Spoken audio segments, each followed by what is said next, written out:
Okay, we have the green bars, we have the live counter sticking up, so we should now be live, which of course means welcome back to the Storytime Network. It is the Paradox Hour podcast, and we are here to discuss some anime premieres. Some good, some quite bad. Let's go. Yeah, and some just incredibly mid.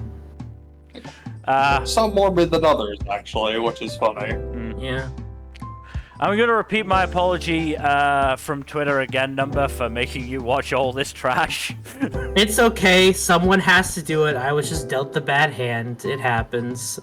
Yeah. I gotta... It's... The part of the pain was my own fault, because I decided to watch all of the worst things on my list back to back. Yeah. So... Ooh, ouch. Yeah, that was my mistake. But, you know... I mean, you had some bad stuff, but you're not the only one who had bad stuff. Oh, I know. I just had the most bad stuff, but it's okay. Probably, yeah. I mean, I bet you're glad that Tohei didn't get licensed, Jack.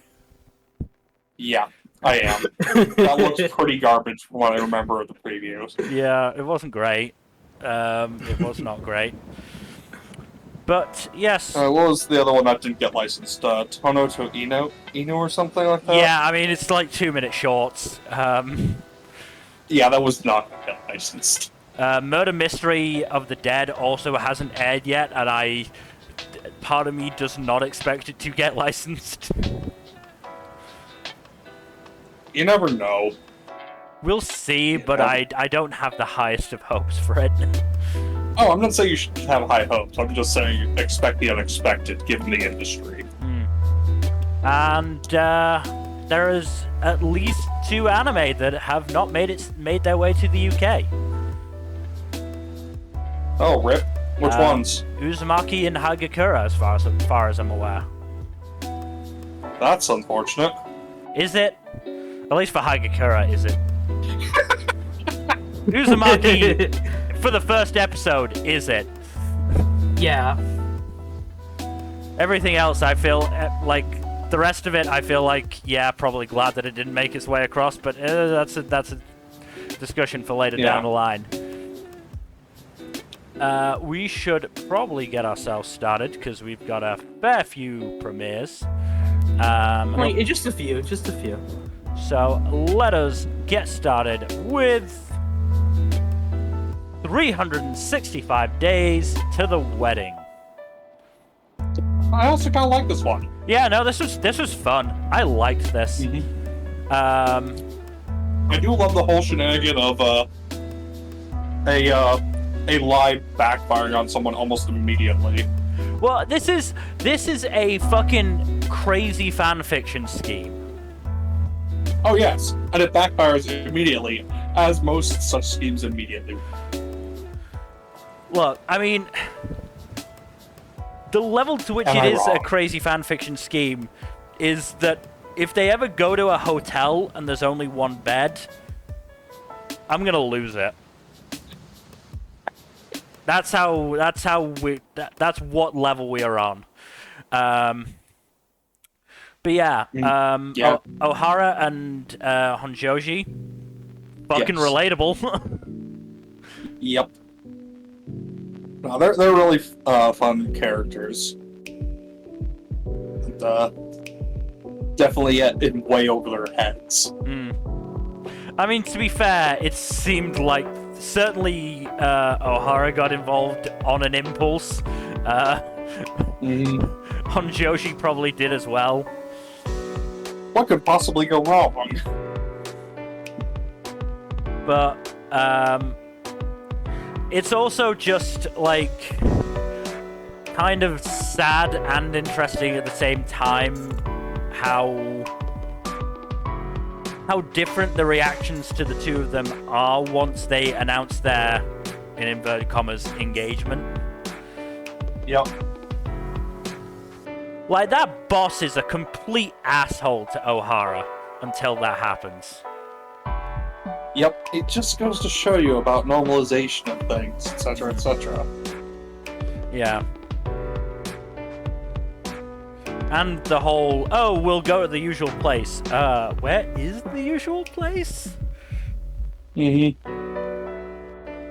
the implication that they've been kind of left out of group activities is not at all relatable, no siree.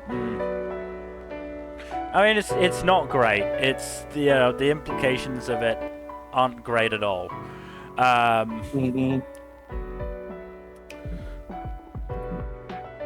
But yeah, no, I absolutely got into this. This was genuinely like the comedy aspect of it was really good. Fucking Honjoji deciding, all right, let's return fire at max excitement and get hammered. The awkward karaoke scene was hilarious. Yeah. But then the more feels aspect of it with Ohara wanting to do more, and then Honjoji struggling to create this backstory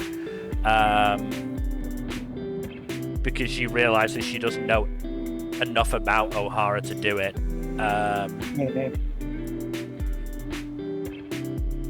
I mean, there's the other thing of they fell into the same trap a lot of these like fake marriage or relationship type things do, which is try and make the first date way too extravagant. Yep. Like, it doesn't need to be a huge deal. Just say you met, went out for coffee, and realized you like hanging out from each other. No, it has to be the most important experience in your life. There's also the fact that they're worrying about making this last a year. It doesn't necessarily need to last a year. They just need to, like, make it last long enough that the poor schmuck who gets picked to go to fucking Alaska, of all places, instead of them, like, is in too deep to be pulled out. Then you fucking break up. Oh, yeah, the funny thing, apparently in the original manga, it was, they were going to be sent to Kamchatka in Russia, but they changed it for understandable reasons. Yeah, okay, yeah. In hindsight, yeah, that makes a lot of sense. The change makes a lot of sense. I don't think I need to elaborate for anyone who's listening. No, not necessarily.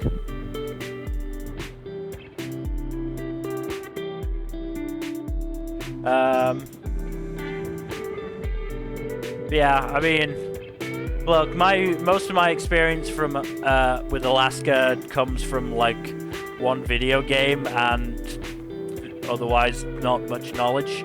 It seems like not a great place to live long term. That's the part of Alaska from what I've heard, but yeah, it's like they do actually pay people to live in Alaska. It's not difficult to get people to live there. Yeah.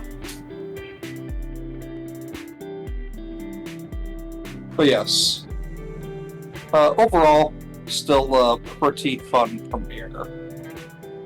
Yeah, no, I'm definitely gonna continue on with this. We'll see if the cringe gets too much, but for now, otherwise, it's just been a lot of fun. Yeah, no, it's been pretty fun. But speaking of fun, let us move on to our next premiere, which is Acro Trip. Yeah, this was fun.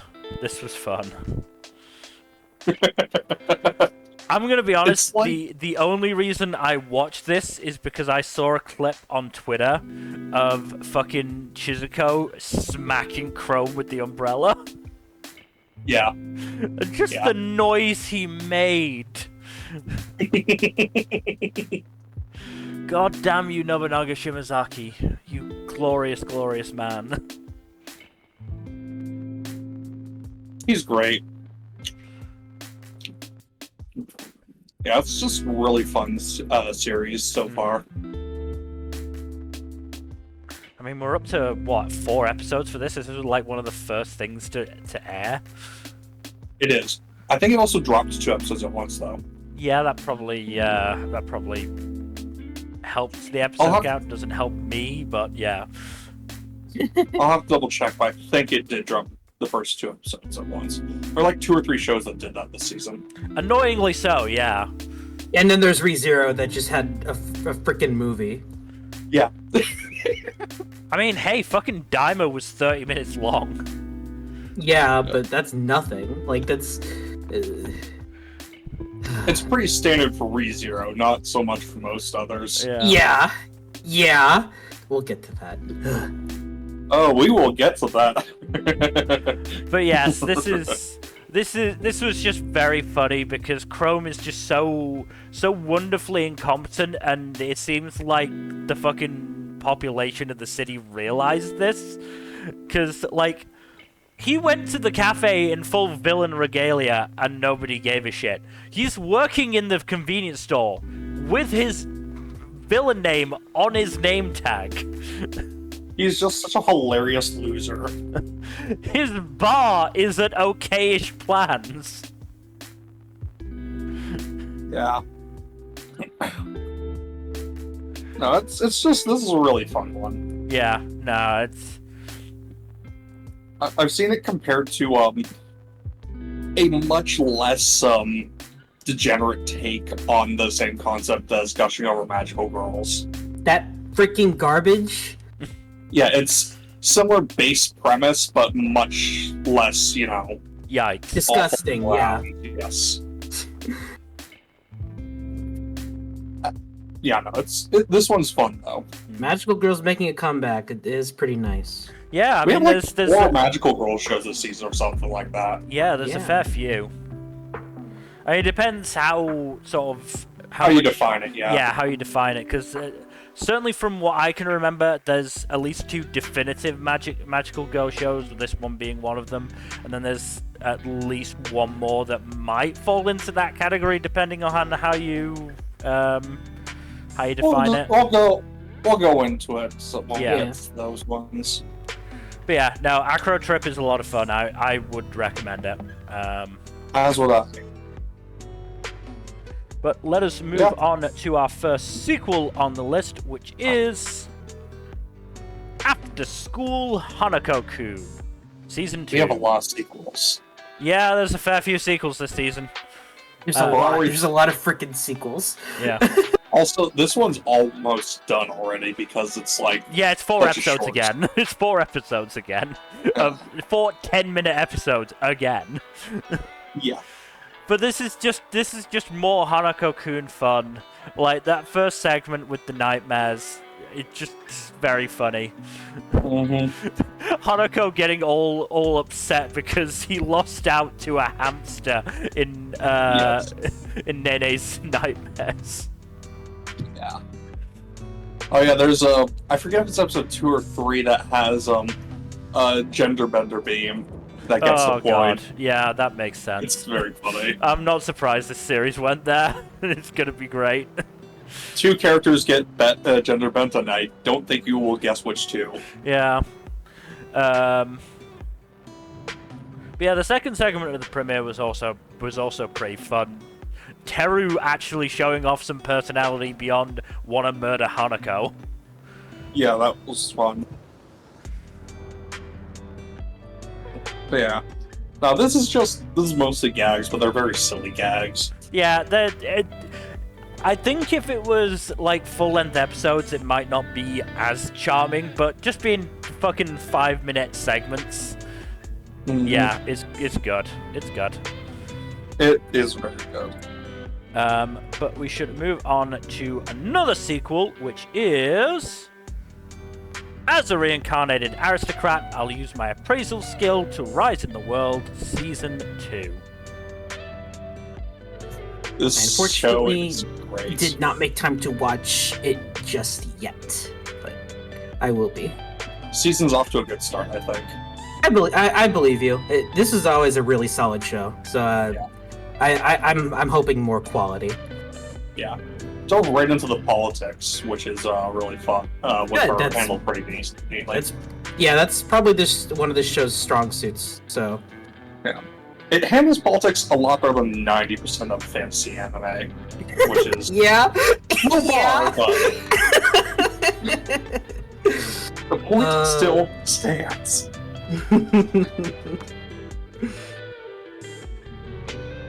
Yeah, no, it's still really good. How many we episodes get- are out right now? Because that I started think it's early. 3. Okay. Yeah, I think it's 3 episodes out right now. Let me double check, because I am current on it. Okay. Yep, 3 episodes. Already. Okay. Yeah, It's not as Bleach bad as got I a little thought. bit of spotlight at the beginning as well of the season. So that's fun. Which makes sense since politics are kind of her forte. Yeah. No, looking forward to watching more. It's a really good isekai for once. Yeah. Because there's a lot of not good of those. Some of which are this season. But we'll get to that. We will get to those. we will get to that. I'd say there's 1 or 2 decent, well, to mediocre ones, and the rest is garbage for the most part. Yeah. Always nice when the bar is Moving on. mediocre. Yeah. Yeah. I will take what I can get. You don't have to take it. If I enjoy the premise enough, I will. Otherwise, I trash it. And this is why your lists are always oversized. Maybe so. What's your point? Let's move on to our next premiere, which is a terrified teacher at Ghoul School. I don't know what to think of this one. So there was quite a few jokes that I found quite funny. There were some funny jokes, but there were also some jokes that were just like, why? So I would say the biggest thing, and this will be make or break for me with the show, is whether Haruaki's uniform thing is a genuine, like, schoolgirl fetish, or is it just him being a weirdo? Yeah, that's the thing. I've only watched the first episode of this one, so I'm not sure. Yeah. I will give it 3 just to see, Yeah, same. but yeah. If it continues to be a running theme, I'm dropping this shit. But yeah, like, I don't know. It was disappointing to see the route they went with it in the end of the episode, because it seemed like for most of it was fine. But yeah, because there were legitimately, like, as I said, some funny gags, like the whole fucking Mame Danuki thing of transforming by putting scrotums on their heads. And Maizuka like saying, "We don't do that. The book that said that is from 2000, and we're in the 21st century now. It's out of date. So you wore them until the 20th century." Yeah, that's a good one. And Yokai lore is fucking weird, man. yeah, it is. And the fact that, like, they tried to threaten Haruaki with making a fake social media account, but it doesn't work because he's already socially dead. Yeah. Rip. Like, as I said, there were genuinely some jokes I liked. I liked the variety of yokai, like the fact that there's just a fucking Gashadokuro just looming over the classroom for part of it, and then transforms into a cute girl because, of course. Yeah, that's pretty fucking great. Yep. But yes, overall, it is really just that one gag that's a make or break, in my opinion. Otherwise, it's mostly pretty decent. I mean, I think there's also an element of how they'll do with the emotional side of things. Yeah. If they can, you know, manage to make those, you know, sort of hopefully happier endings to problems, you know, work well. But we'll see on that front. I mean, the fucking OP made it seem like Haruaki was gonna, like, fight somebody. So... I'm gonna process the doubt on that one. Yeah, I mean, we'll see. I mean, it's clear that he's got, like, Abe no Semi powers because of his fucking lineage, so... Maybe he works on that, I don't know. Yeah, we'll see. It's doubtful this anxious mess is fighting anybody. Yeah, nah, it's yeah. But yes, we shall see indeed. Let us move on to yet another sequel. This is going to be a recurring fucking theme. Beastars, the final season. Which, isn't dropping until December, so... Thanks, Netflix. Honestly, I do appreciate give them that time they to have... cook. Netflix has, like, 4 shows that they're airing, like, weekly this season, which is pretty good for them. Yeah, it's wild how many shows are actually on, like, fucking Netflix and fucking Amazon Prime, which I will get to. Fucking Amazon Prime came back. What the hell? I don't dislike that. It means more competition for Crunchyroll, which has been getting a bit too monopoly-ish lately. My one issue with that is that it's making me watch ads, and I fucking hate that. Yeah, I'm of the same mind. I'm okay with Netflix getting more anime. I could pass on Amazon. Yeah, no, I get it. Bad enough I have to deal with ads when I want to watch The Boys or freaking Invincible, but now I have to do it for anime now. There's a reason I haven't watched like stuff like fucking Has Been Hotel because I refuse to let fucking Amazon put ads on it. Mm-hmm. Whatever. Anyway, Beastars. So where did they end the second season? The big fight with the killer. With what's his fucking name? The bear dude, yes. Yeah, the bear guy. The bear guy who is just a bear. Yeah, not the panda. So yeah, okay, so they are gonna get into some actually pretty good stuff. It's gonna be interesting to see how they pace it. Because obviously this is the final season. They've got quite a bit of material to get through. Given that split in half, I imagine that it's 2 cores worth of material, so... Yeah. It is 2 core, so hopefully, they'll be able to give it the time it deserves. I'm not a fan of them doing the whole Attack on Titan thing of, the final season part 1, all that jazz. Yeah. I could do without that, but, Oh yeah, and now with the Attack on Titan final movie and that bullshit. So. Oh god, we're not talking about that. No, I refuse. Mappa needs more money so that they can, properly abuse their staff by not paying them with that money. And cancel more movies, obviously. Yeah. Yeah. Look, anyone who actually goes to see that movie in theaters is a sucker. There's a lot of suckers out there. I know. Surprisingly, quite a few of them are fans of Attack on Titan. I wonder if that says anything about that fandom. Regardless, we should move on to another fandom full of suckers. Don't be mean to them. Don't be mean. Come on. I'm joking. They've suffered enough. Let's move on. You're right. I should be referring to the Naruto fan base. Yeah, that one's there fair. You go. That's more like it. Yeah, that one's fair. Let's move on to Bleach, 1,000-Year Blood War, The Conflict.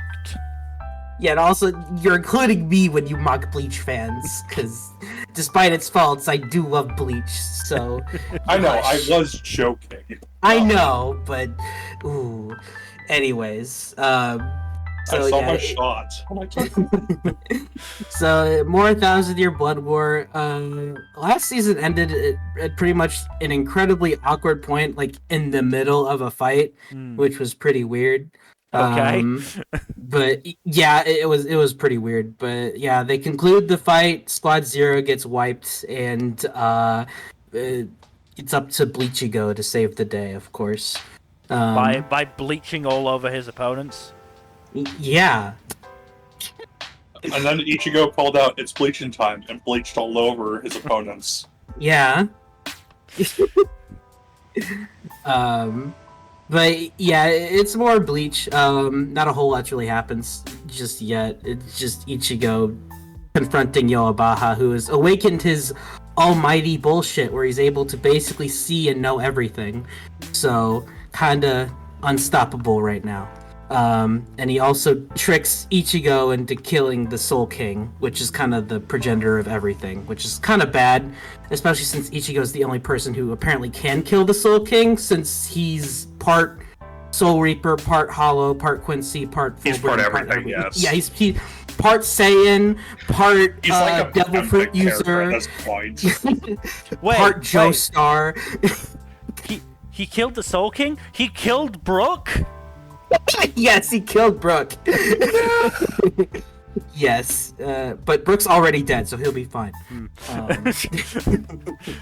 But yes, I'm imagining this fucking antagonist's power is just like endgame shonen bullshit.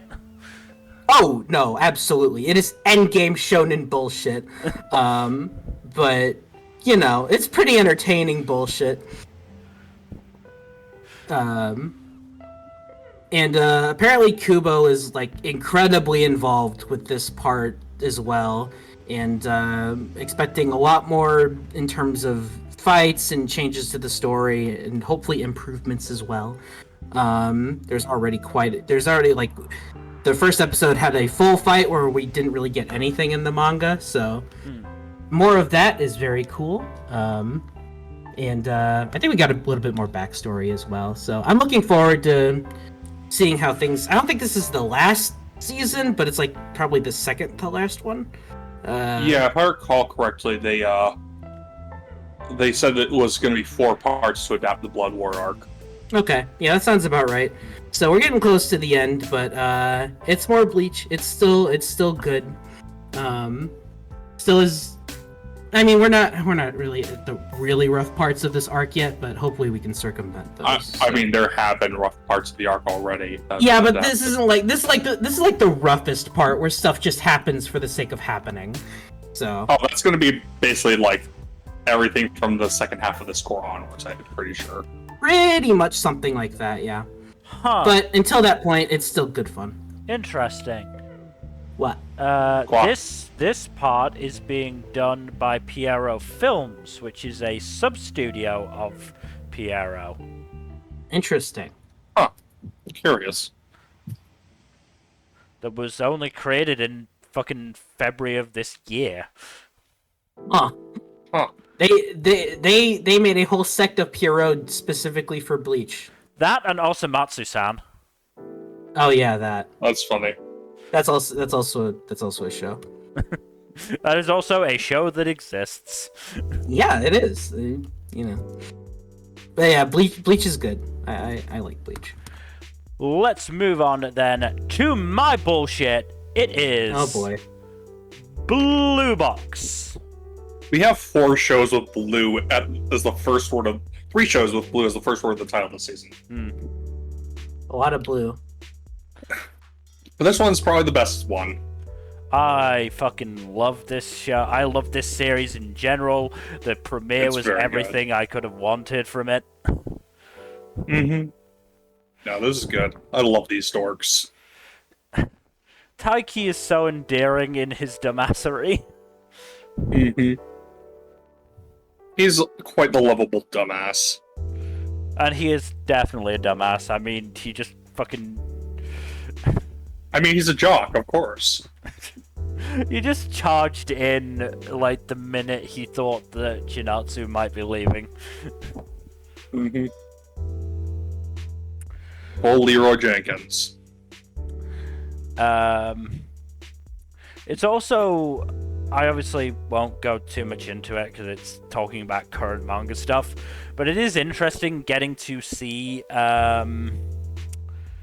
you know, this early part with Kyo really sort of like telling Taiki to lower his expectations given what's going on right now. Yeah. Oh boy. Yeah, no, it's very funny. Yeah, it's hard for me. It's hard for me to talk about it because I do know what's coming up. That said, I still was, you know, cringing at Taiki being himself, his A dumbass, yes. poor earnest idiot self. So I'm just gonna point out some little things. It's rated PG for upsetting scenes, which, yeah, it's really upsetting seeing some of the fucking stuff coming up. Yep. This one's gonna be 2-core, right? Very possibly. Yeah, 25 episodes. Cool. Okay, that's gonna be interesting where they stop. Yes, there's gonna be a lot of stuff. They won't get to that part, but they'll get pretty deep into the manga. I mean, what were we gonna say? Probably like, I mean, it's usually like 2 or 3 chapters per episode.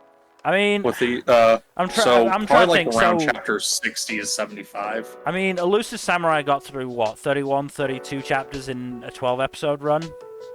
Yeah, We doubled that. but that's including the extra long first chapter. I mean, Blue Box had the same. Exactly. So I mean, I'm still gonna be thinking sort of between 60 and 70. Yeah, that sounds about right. But yeah, I'm just gonna. So another thing, I saw fucking. Oh, it's gonna end around that part. Okay. Oh god, I need to remember where that is then. But yeah, it's interesting that I saw Wit mentioned in the OP. They might have had like Wit as like one of those as an assistant studio. Which, you know, Here or I'm there. fucking fine with. That's great. Yeah, I think they might have outsourced Wit once for a little bit of stuff here and there. Mm-hmm. Is what it is. No, I said it. There aren't that many studios better than Wit that you can go to for help. True. Very true. Like, if it was a fucking shit studio, like, oh god, I can't even remember their name anymore. I've Like tried. Engi? Engi, that's it, Engi. If they'd gone to Engi for help, I'd be worried. But Wit? No, they're just gonna do some fucking great stuff. Wit is pretty fire. I did notice an annoying thing with the subtitles where, one moment the subtitles said Taiki, but Chinatsu clearly said Inamata-kun. Mm-hmm. Which is just yeah, like, no, that's annoying. Come on, just say what she said. It's clearly what she said. Yes, it is irritating. That's the fucking, like, almost on a level with the fucking localizing bullshit they did with JoJo's. Oh, God.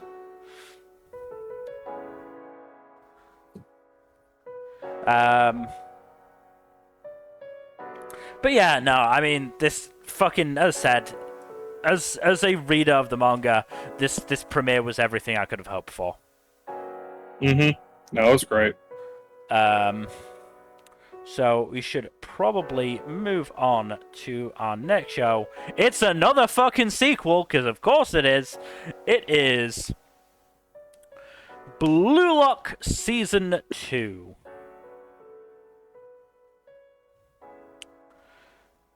Have you watched this yet, Nmbr? Not yet, no. It was mostly just a setup episode. Oh. Okay. Because it was basically what it was setting up is they're gonna face the under-20s Japan team, which has Rin's brother Sai on it. Rin and Sai Great. obviously have a fucking really shit relationship. Great. Ego basically just was like, hey, here are the top 6 players in Blue Lock. The rest of you are scrubs who have to try and get on their level. By the way, you top 6 aren't safe either. Fucking try. And the basic setup is there's gonna be like what time? Like they split the top 6 into basically into 3 pairs, and like everyone else had to pick which team they'd be on, basically. And so Isagi went through a whole, angsting of, oh, who should I pick to be, fucking the best me I can be. But it was nice seeing some of the characters again, fucking Nagi, Bachira, Bado, of course. So all the favorites. Unfortunately, Igagagushi is still there. Oh, that's unfortunate. Somehow is still there. And they're setting up for sort of almost dual antagonists, because obviously Sai's there in the background, who's obviously going to be a whole thing with fucking Rin. But there's also I believe he was introduced at the end of last season, that was it Ryusei Shido guy? Yeah, I think I recall that. Like the dude with, like, I think it was pink hair or something like that. Or like blonde and pink hair, who was kind of I love anime hair. Yeah. But yeah, he was kind of a dick. I'd say kind of a dick. He was a dick. But yeah, it was a fairly decent setup episode. Again, I enjoyed seeing the characters back. Yeah. For the most part, there is a certain element of the stakes they're setting up are kind of too high for me to actually be interested in them. Right. Because the stakes are that if the Blue Lock team loses, Blue Lock is over, which is not happening. So yeah, the stakes are kind of meaningless here. Yeah. Like, oh, they ran into that old chestnut of a problem, huh? Yeah. It's unfortunately something that some sports series do, is to be like, oh, well, otherwise, people aren't going to be interested, so we have to make these, like, giant stakes, when it's like, no, most sports fans are fine with just, the pride of winning and losing. Mm-hmm. I mean, like, you could make the stakes, if they lose, they're out of the tournament or something like that. Well, it's not a tournament. That's... It's not a tournament, that's the thing. No. I figured as much, but I'm just saying, like, stakes-wise. Yeah, no, and that's generally how it should be, but yeah, there are just some that push those stakes too high to be, believable. Mm-hmm. That tracks.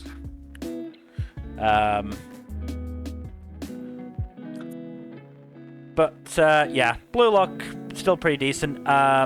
I have been seeing some people saying that the animation quality has gone down this season. I haven't necessarily seen that yet myself, but obviously this was pretty much a setup episode, so we shall see in later episodes. Yeah, funny thing is I have seen people comparing it to Uma Musume of all things, which is very funny. Yeah, and people getting frustrated that the horse racing anime has better animation. Yeah, I saw that as well. Which is going to be even funnier come next year when the new anime comes out, and that's even more like Blue Lock than what's come out for Uma Musume. Yeah. So there's going to be an even more direct comparison, and it'll be very funny. But yeah, stay mad. It's unfortunately if the animation does take a downgrade, it's almost certainly going to be a result of I'm sure at least part of the team from the first season was working on the Nagi movie. Right. But then we've got the fact that 8-Bit had fucking 2 cores of Slime to be working on, Shy Season 2, and Irregular Magic High School Season 3, like, relatively recently, so... Yeah, 8-Bit's always been pumping out a lot of stuff. 8-bit's a bit of a workhorse when it comes to anime studios. So Yeah. so they might have just sort of overstepped their bounds a little bit with this. They probably should have tried to push Blue Lock back another season and done it in winter. But Yeah, a bit of a This shame. time. but yeah, we'll see how it goes. Yeah. I mean, the thing with Blue Lock is that the animation wasn't like super incredible in the first season. Aside from a few cuts, yeah. There were a few cuts that were very, very good, but, it was mostly, just good quality rather than spectacular quality, so I wonder if... I mean, I haven't watched the movie yet. I don't know if, maybe they did have some spectacular cuts in there. And that got people's expectations up. I honestly don't know. Yeah, I don't know. I haven't seen the movie yet either, so... It is coming to Crunchyroll soon, though, so... Yes, yeah, which is good. But we should probably move on to our next show, which only dropped today. It is Blue Miburo. I'm surprised they didn't localize the full title. The point is that Miburo is what they were actually called. Oh, I know. I'm just surprised. Because sometimes they do, sometimes they don't. It's kind of 50-50 on it. But yeah, not a bad premiere, honestly. No, it was pretty entertaining. It did the whole thing where it's like hardcore simping for the Shinsengumi, but since one has a piece of fiction that covers Shinsengumi, not simp for them. I mean, they're also doing the whole thing of Okita Soji being a femboy. I mean, historically speaking, Okita Soji was extremely pretty, so it's not inaccurate. I'm also very unsurprised that they went with Hijikata and Soji for the introduction of the Shinsengumi. Yeah. Two of the more famous members. Oh, yeah. Though, obviously, we've still got Kondo Asami and... Shinpachi, well, Saito. Shinpachi was at the start. Old man Shinpachi, fucking Suda voiced. Old man Shinpachi. To be fair, I don't think they'll have him voiced by Yasuda in his youth. Are you sure? Probably. Are you sure? Look, that's an old man voice. That doesn't stop anime. But yeah, Saito Hajime and Todo Heisuke as well will probably be making appearance. I mean, you can just look at the cast list and find out. They are making appearances. Not a bad premiere, honestly. I do find it funny that they decide, you know what would make this Shinsengumi story great? Some OCs. Another femboy OC. Oh god, it's very funny. Well, I don't mind it. I like Neo from what we've seen of him so far, and we've got another. I believe it's another 2 to come in. Yeah. So we'll see on that front.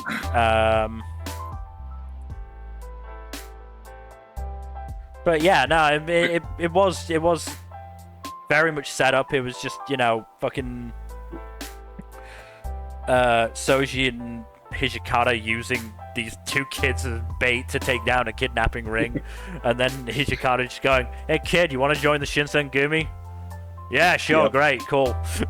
I hate this fucking world sucks, so I might as well.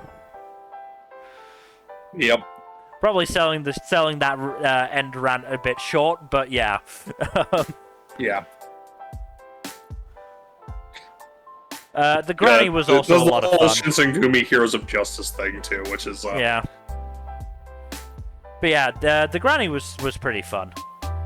The granny was fun, yes. And I'm glad she and Iraha didn't die to drive Neo to the.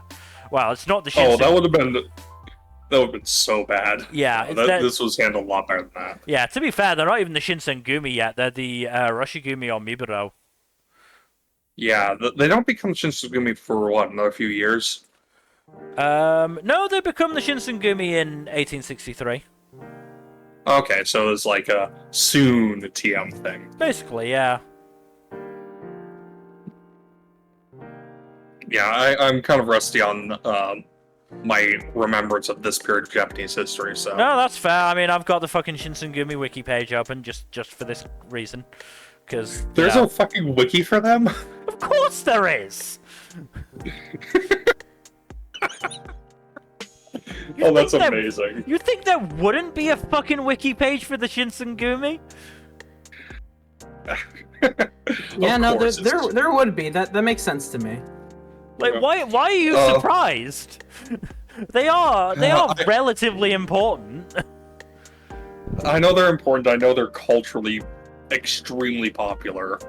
Like, I'm pretty sure the only figures in Japanese history that of that same level of status are the three unifiers and, like, maybe the Genji from the end of the Heian period. I mean, even some of fucking Toyotomi sometimes gets the short end of the stick in the unifiers. I mean, I'm not surprised given what he did, but that's a whole other discussion. Yeah. Anyways, it's still pretty fun. Yeah, no, this was enjoyable. I'm definitely gonna keep watching. I mean, if nothing else, obviously we don't, because the premiere was all set up getting Neo into the Miburo. There wasn't, we don't know what the normal of the show is gonna be yet. No, not yet. Should be interesting. Yeah. But yes, let us move on to our next premiere. It's a fucking big one. It is Dandadan. The OP on this one fucking slaps. Yeah, the OP is very good. I really enjoyed this one, honestly. It was it was pretty fun. My only real issue with it is the whole thing with those aliens trying to rape Ayase. Yes, that was not great. But at least it was largely played for actual menace rather than, fan service like a lot of these lesser shows do it. Mm-hmm. Yeah. From what I've seen, at least in episodes 2 and 3, it's definitely not nearly as bad on that front. And Ayase continues to be an excellent protagonist.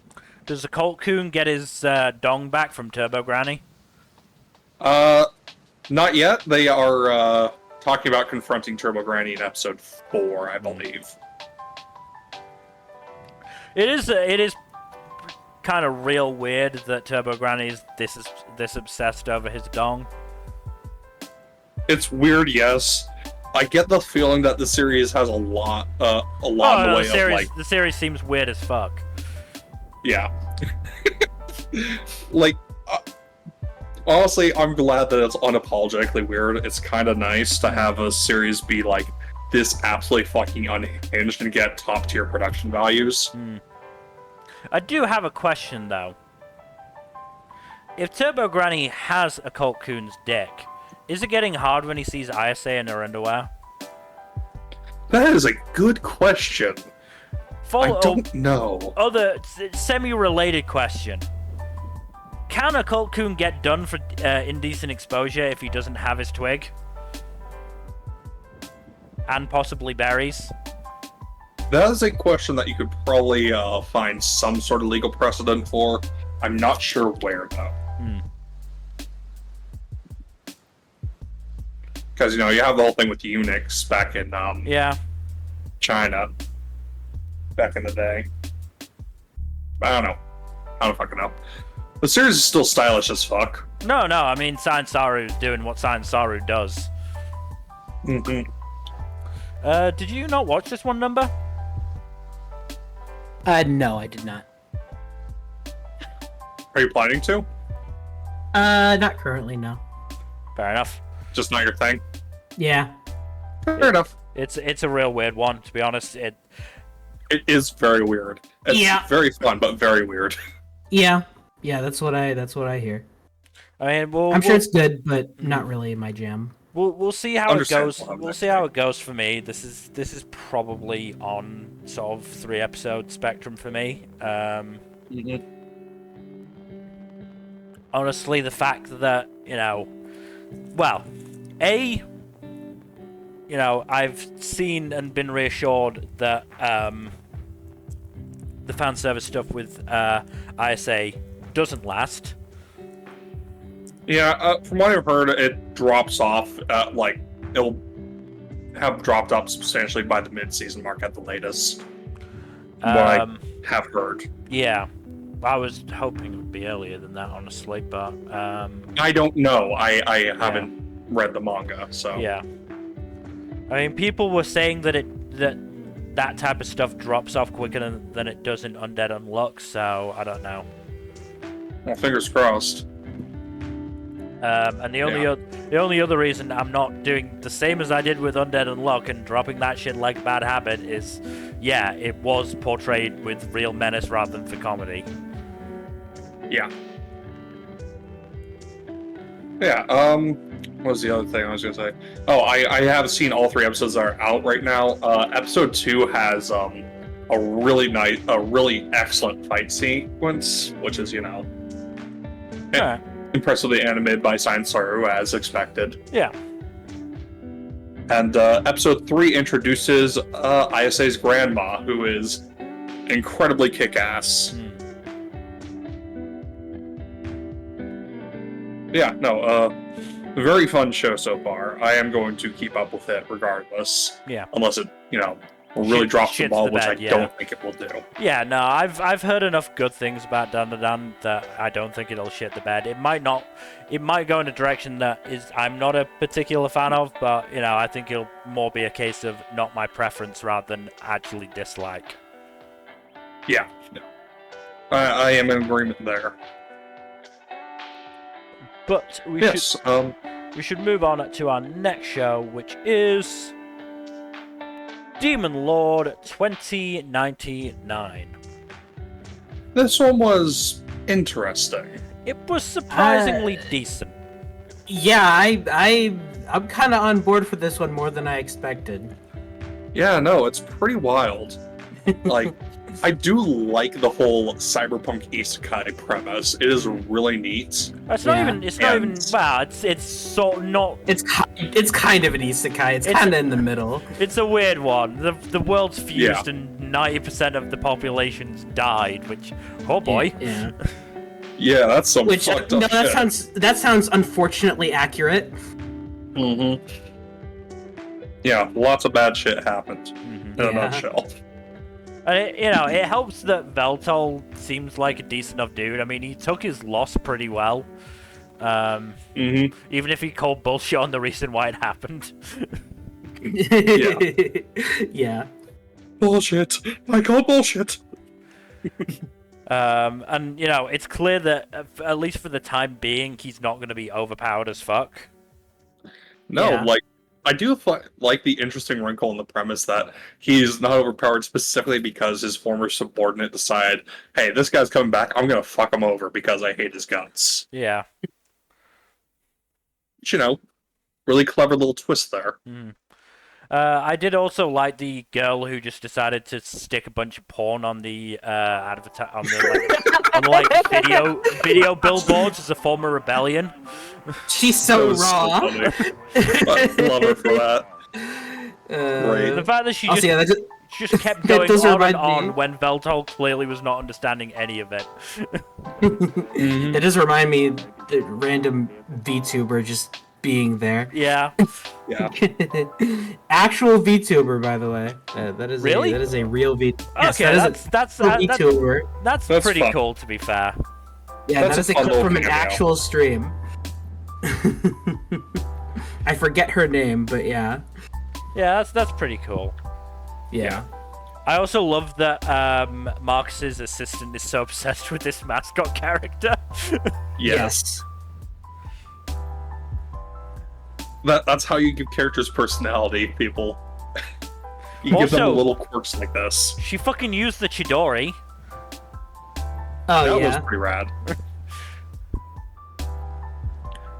But yeah, this was definitely interesting.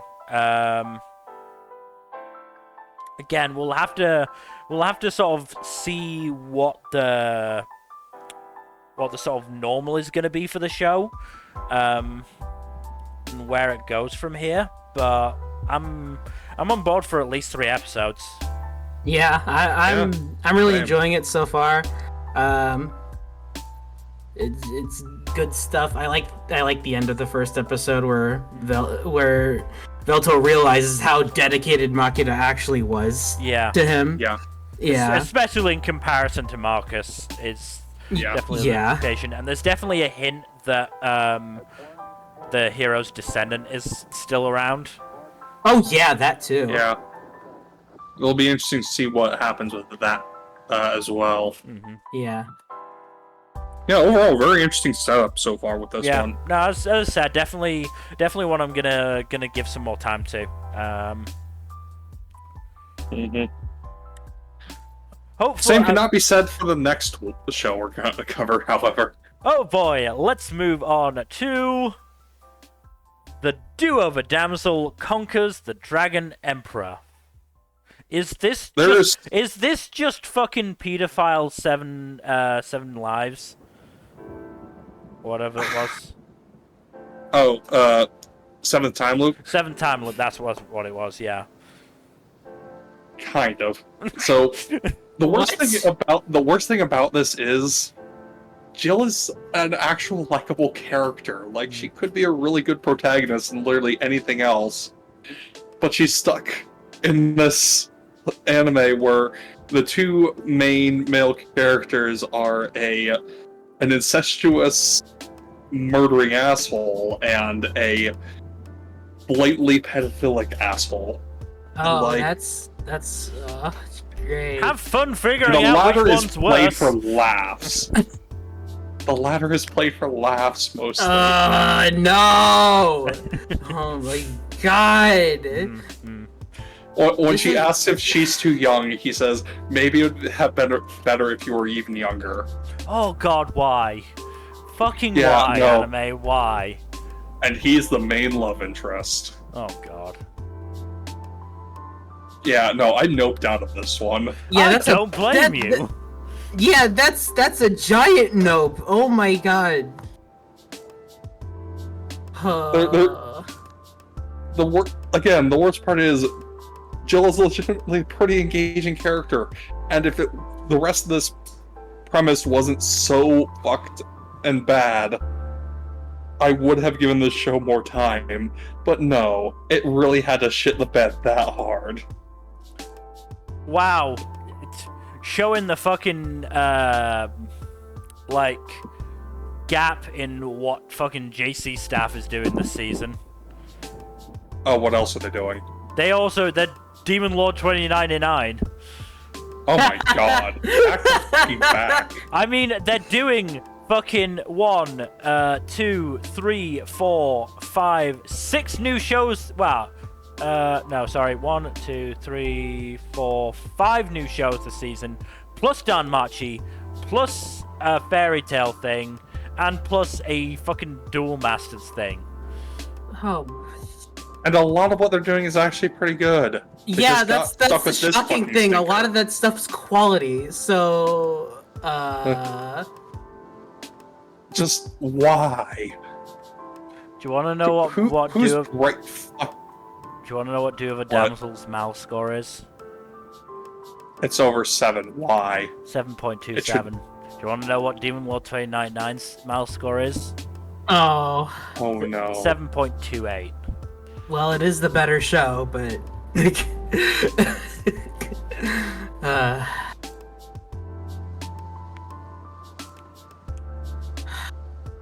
Fucking hell. I swear, like, the head of JC staff does not know what the limbs are doing.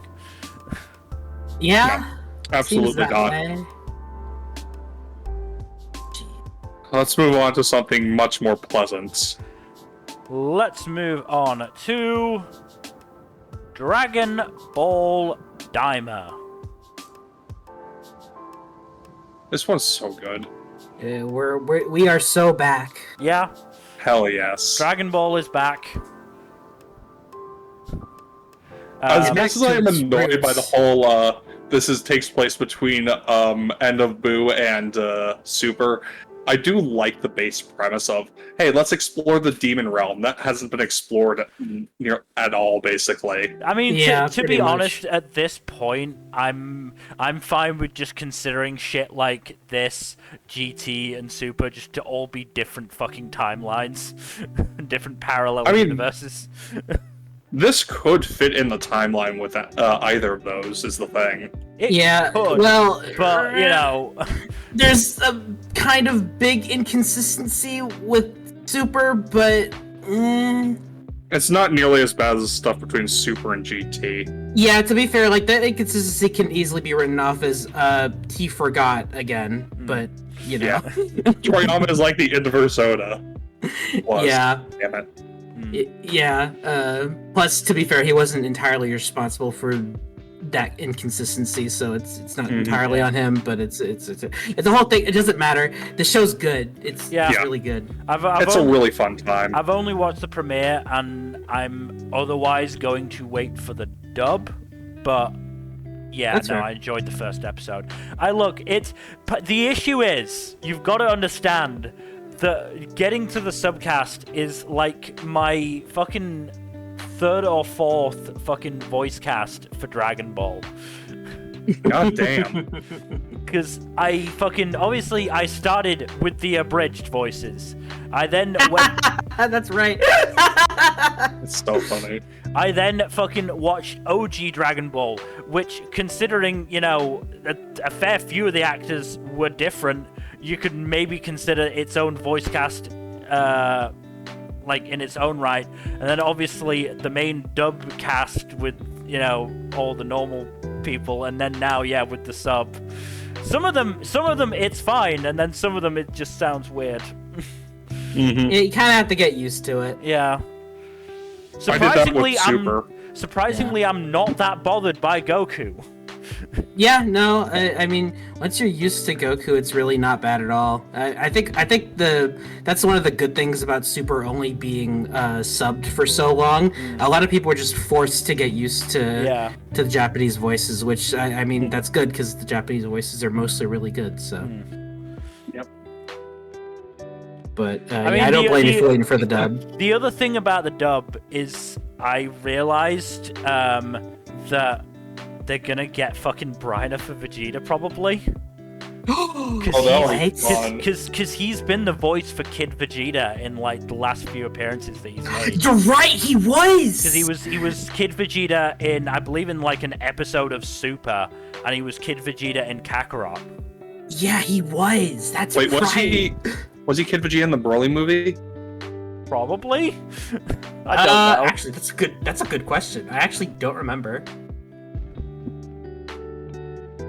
Well, I don't think so, because I remember him having kind of a weirder voice, but maybe I'm thinking of Raditz. I don't remember. Either way, they might get Briner, which is that'd be amazing if they did. I'd love it if they got Briner, because again, what I heard of him in Kakarot was fucking great. Yeah? He was matching Sabbath's sort of cadence and tempo really fucking well. So I would love it if they got fucking Briner in for that, but sure. We're gonna have to wait and see. Yeah, but it's nice to see Dragon Ball going back to its roots with the whole adventure aspect, and you can almost consider this an isekai in a way. Yeah.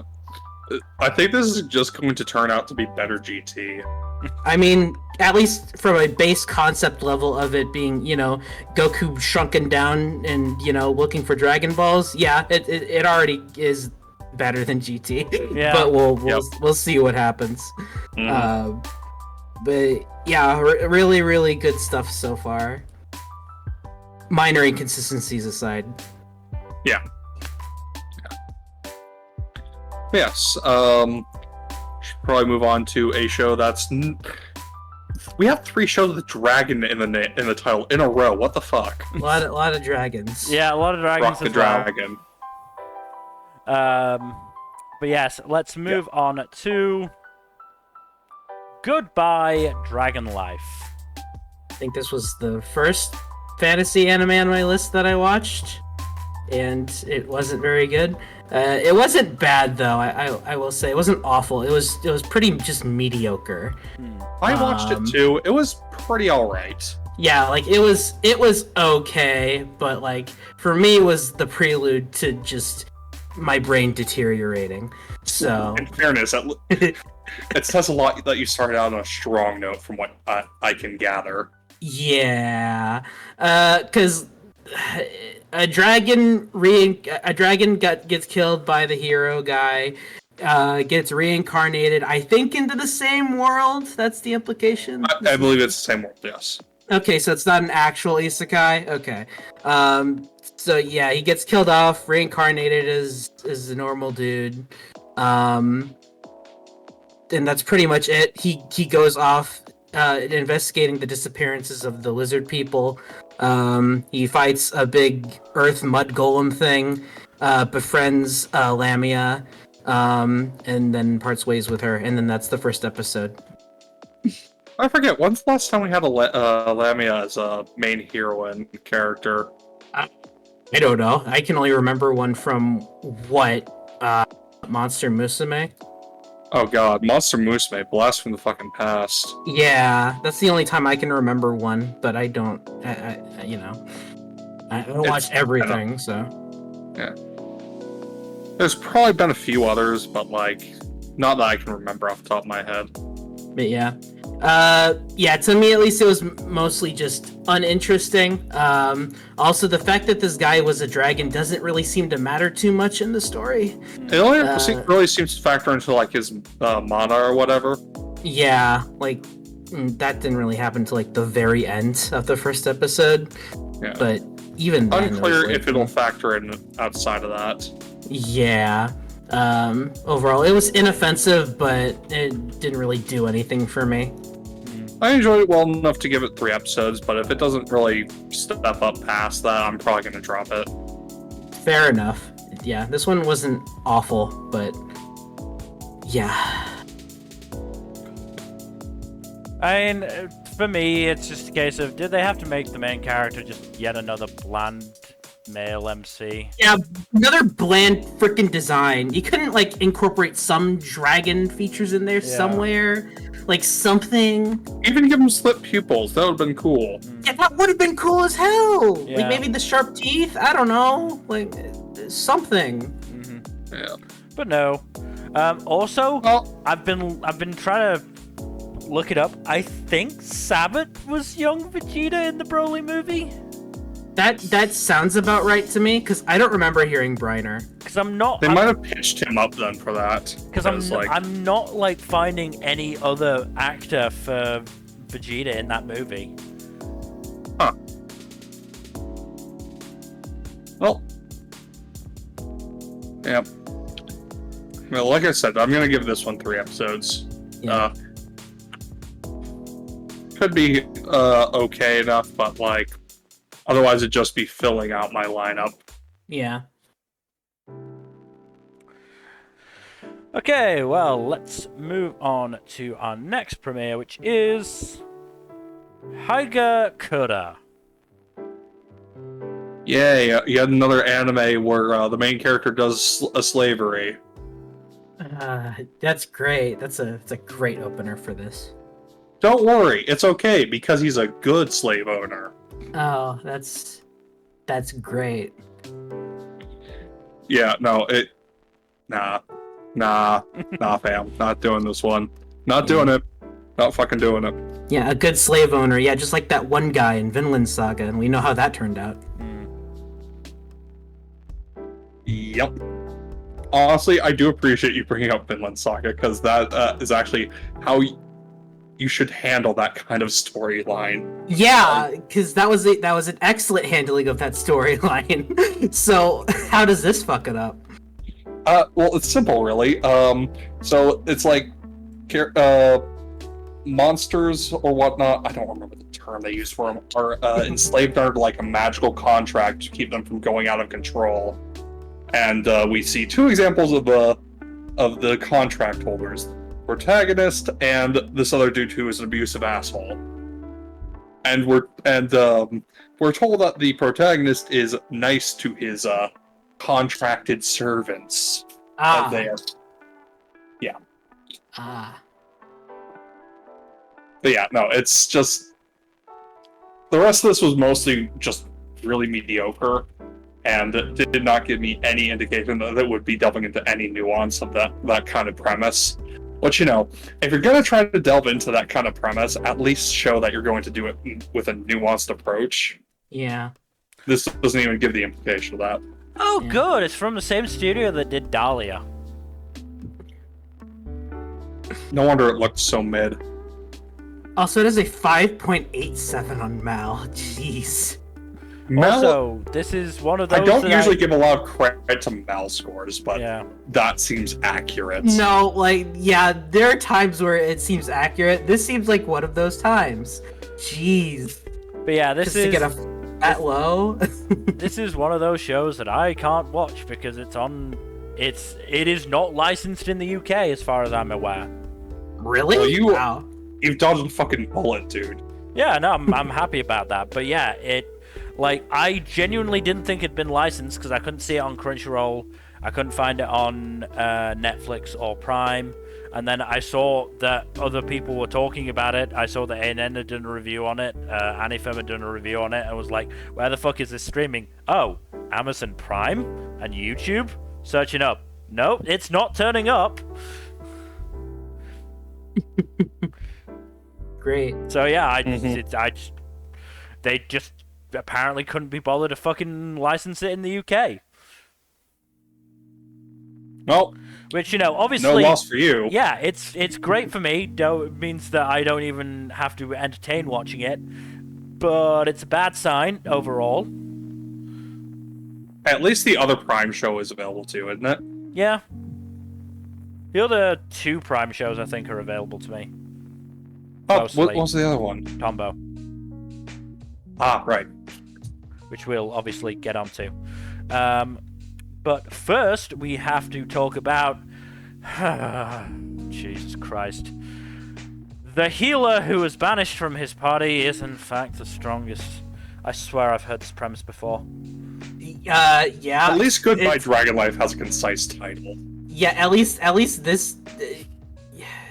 This is just the title of every other freaking garbage fantasy show. Healers are actually overpowered. Yeah, come on.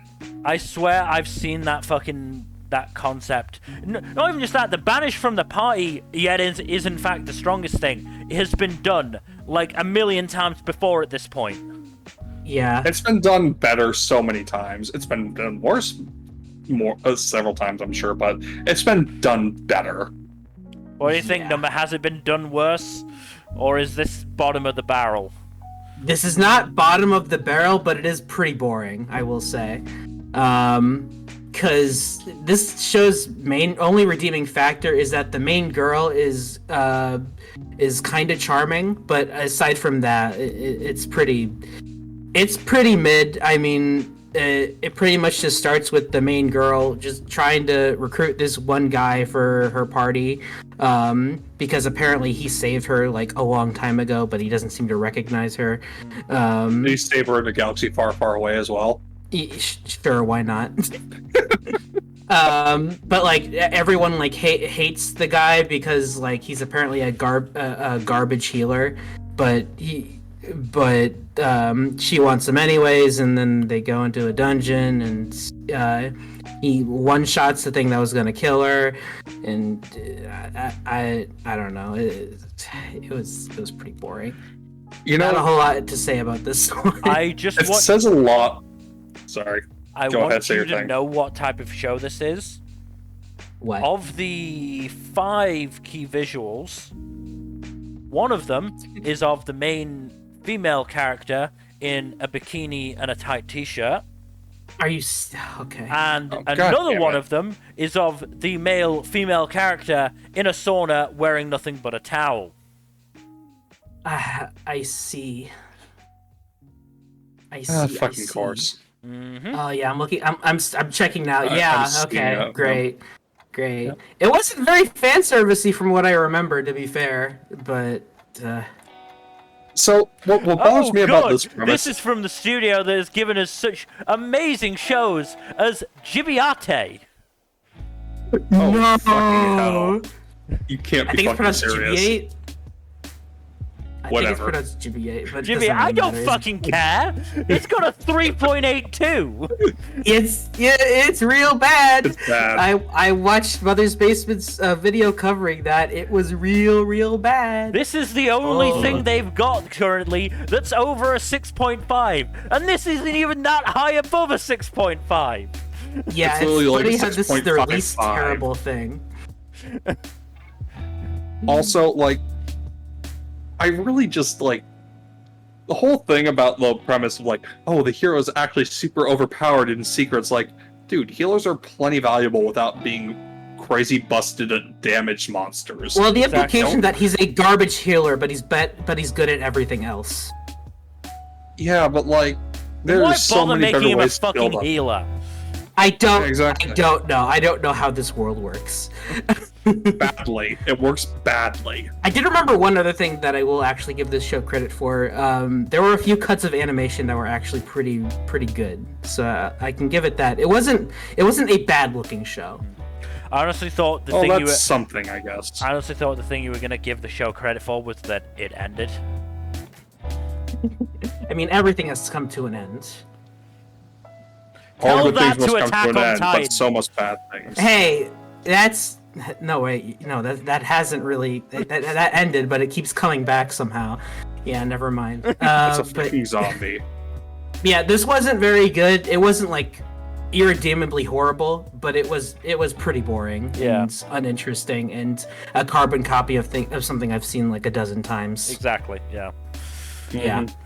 Okay, So, boring, bland, and unoriginal. Yes. let us move on then to our next show, which is How I Attended an All-Guys Mixer.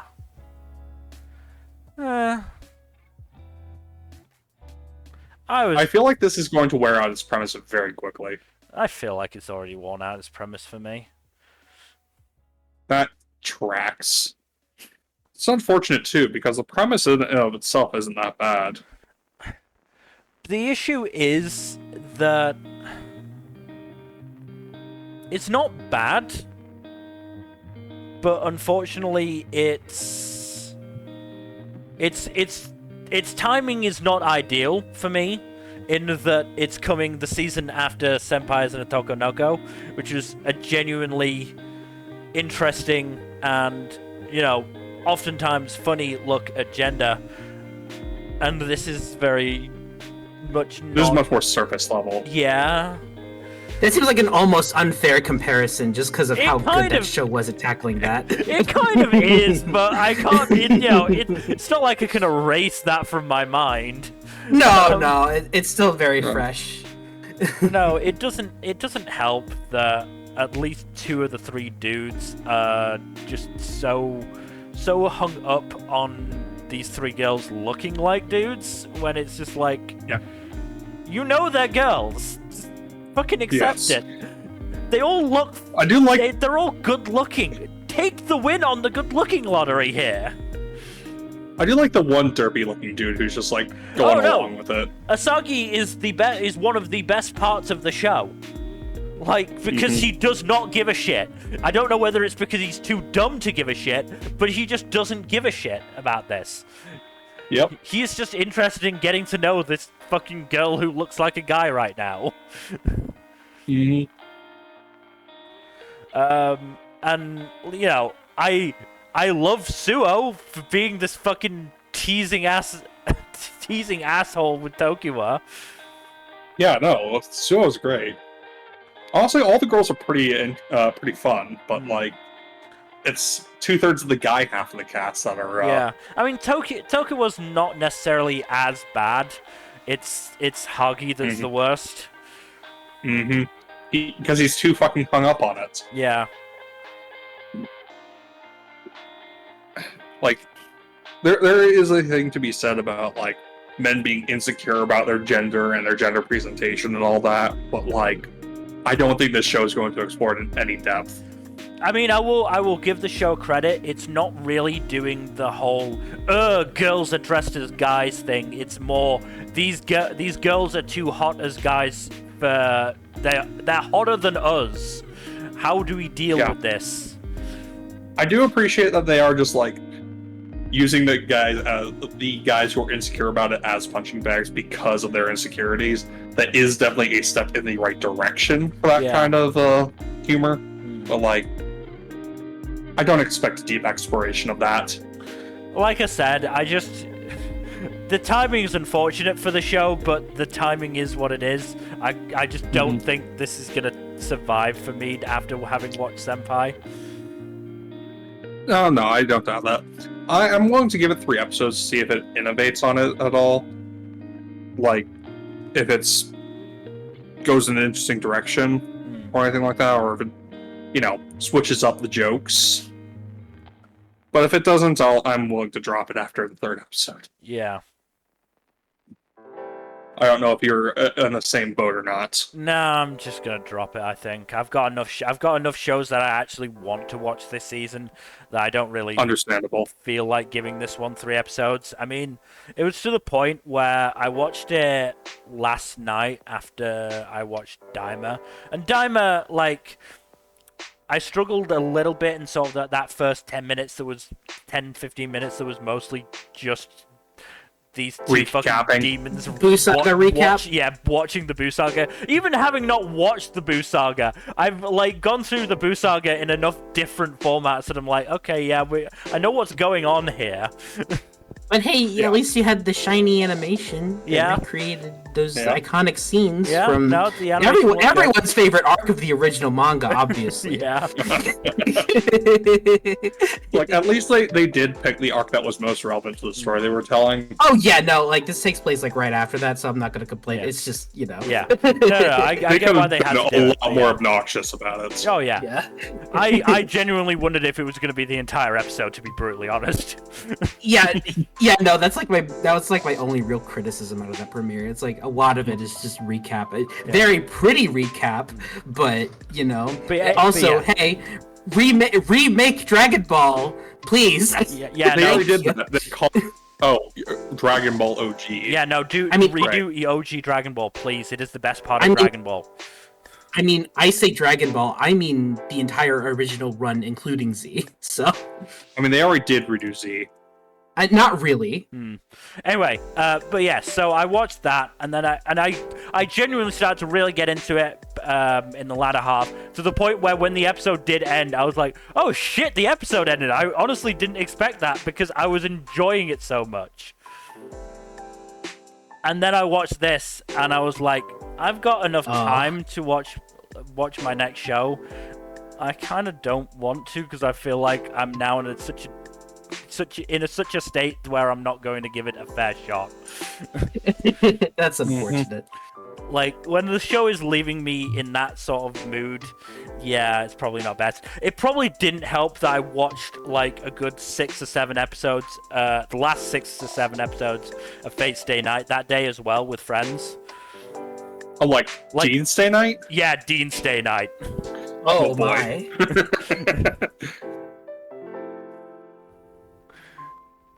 My condolences. We had to do it. I think we're moving on to Last Encore next. Oh, my condolences. Is it a condolences thing? My friend really likes it. It's a matter of opinion, I suppose. I can talk with you about it later. Right. But this one is just like most comedies, it's going to be hit or miss. But yes. And it's definitely missed for me. I feel like I'll give you an update on the 3 episode check-in. Yeah. Whether or not I've dropped it. It also is helpful for me because it's the only show that I could possibly watch on High Dive, which means I can now just like pause my High Dive subscription for 3 months. That's nice. That's honestly a big plus for me. It's not that You were much just money I'm looking for saving. an That is pretty nice. It's not that much money I'm saving, but it is money still. Yeah. Money's money. That what, like fucking 12, 15 quid that I'm saving on it. I can like buy a volume or two of manga probably. Yeah. Yeah. That reminds me I need to put in a pre-order for Kagurabachi Volume 1. Anyway, let's move on to our next show, which is I'll Become a Villainess Who Goes Down in History. Okay, before we actually get into the weeds on this one, I have to say, anytime I'm reading this, fucking We Are Number One keeps popping into my head. God damn it. God damn it. Every single time I read it, it was like, okay, now We Are Number One is in my head. Great. There are worse songs to get stuck There in are your worse head. songs to get stuck in my head, but it did keep happening. Don't worry, you won't have to read it out in your head too many more times. Oh, good. This might be the worst thing I watched. Wow. Oh Okay. boy. Okay. It might be the worst thing I watched. Hard to say for sure, because we've had a lot of villainous anime recently. Yeah. Some are better than others, but the vast majority of them are at least okay, I would say. This one has no effort to do anything that is unique or interesting at all. Yeah. The premise of this one is that the main girl was randomly just reincarnated into her favorite otome game, and she's gonna try to be like the most villainous ever. That's right. Lean in. Yes. Yeah, so that's like the quote unquote twist, is that she's trying to be, you know, an actual villain, except that she completely fails at that and doesn't really acknowledge it at all. She's just shown to be incredibly competent and isn't really terrible. She's just doing what, you know, any actual princess or whatever would normally do. So it's just incredibly uninteresting. And it's like someone saw the premise of Bakurina and said, I can do this better, and failed miserably. yeah, pretty much. Like, Bakurina is about her failing her way into, you know, the hearts of her many suitors. This one is trying to be a villain and is, like, failing but also kind of succeeding. Yeah.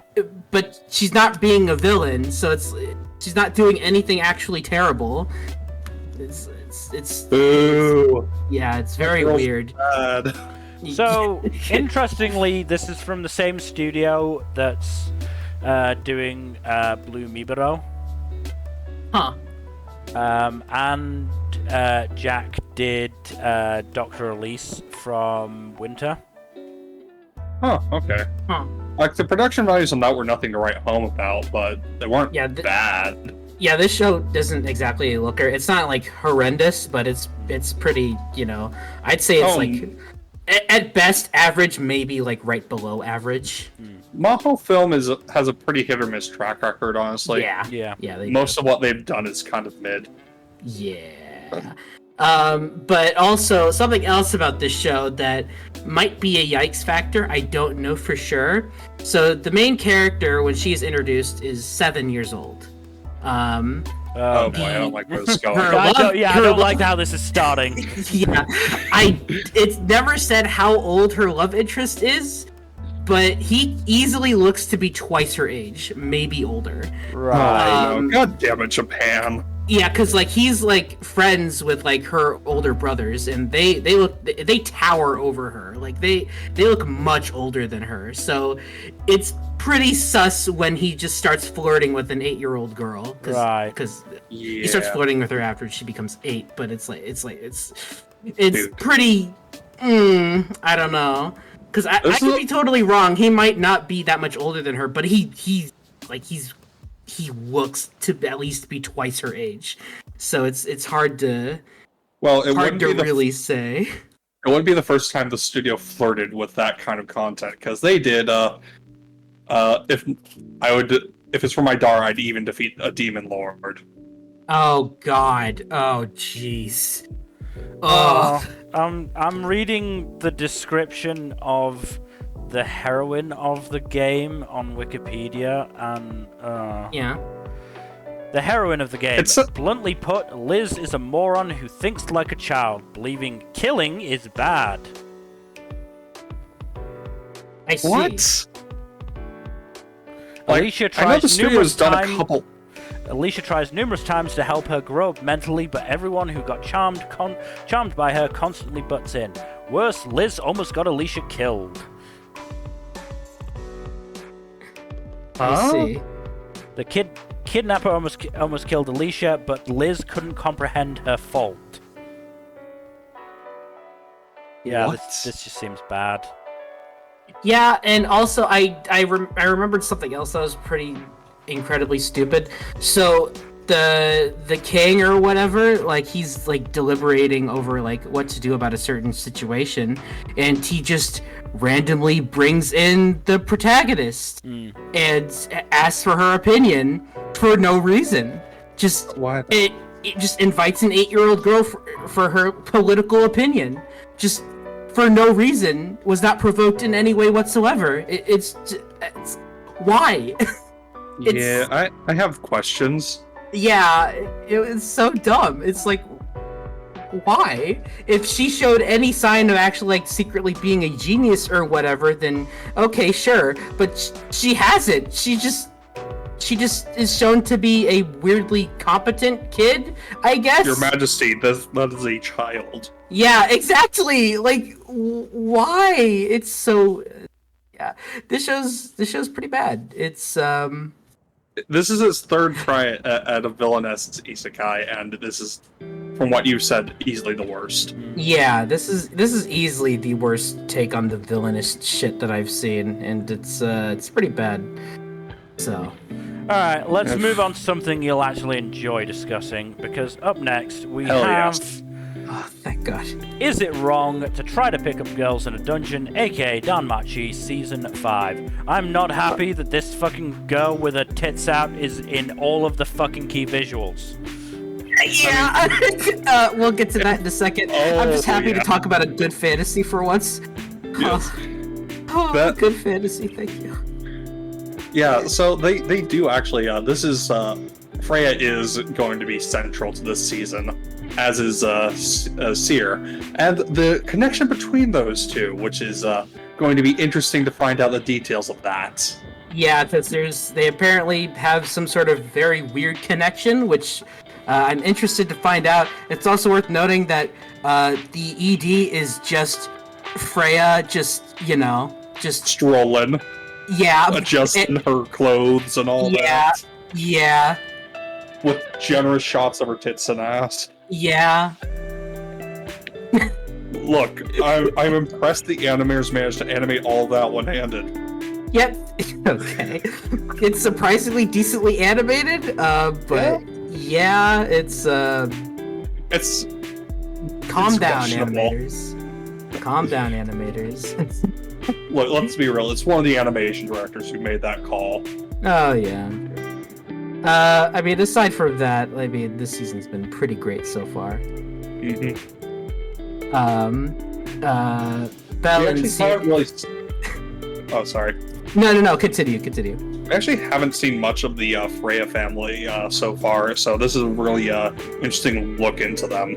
Yeah, a very interesting introduction to them, and they seem very protective over Seir for whatever reason. Are you current on it? The anime? Yeah, absolutely. Okay, yeah. Because Belle and Seir's date has been absolutely adorable. Mm-hmm. Though And Seir also has been really getting intense. a lot more aggressive as the date has gone on. Yeah, I mean, hey, you go, girl. You enjoy your limited time with him, because we know this ain't ending well for you. I'm sorry. Look, Belle has his heart set on one woman and it ain't you. Yeah, unfortunately. Such is the Like- travesty of 99%, 95% of harem series. Yeah. 'tis unfortunate, but that just the way it be. But Indeed. yeah. So yeah, slowly unraveling that mystery is gonna be fun, and just actually having an arc dedicated to Seirei is fun as well, because she's been just a side character this whole time, not even appearing that much. So like last season, she didn't appear much at all, but that was mostly just because they were in the dungeon. Yeah. Oh yeah, poor Ryu. She's going through it right now.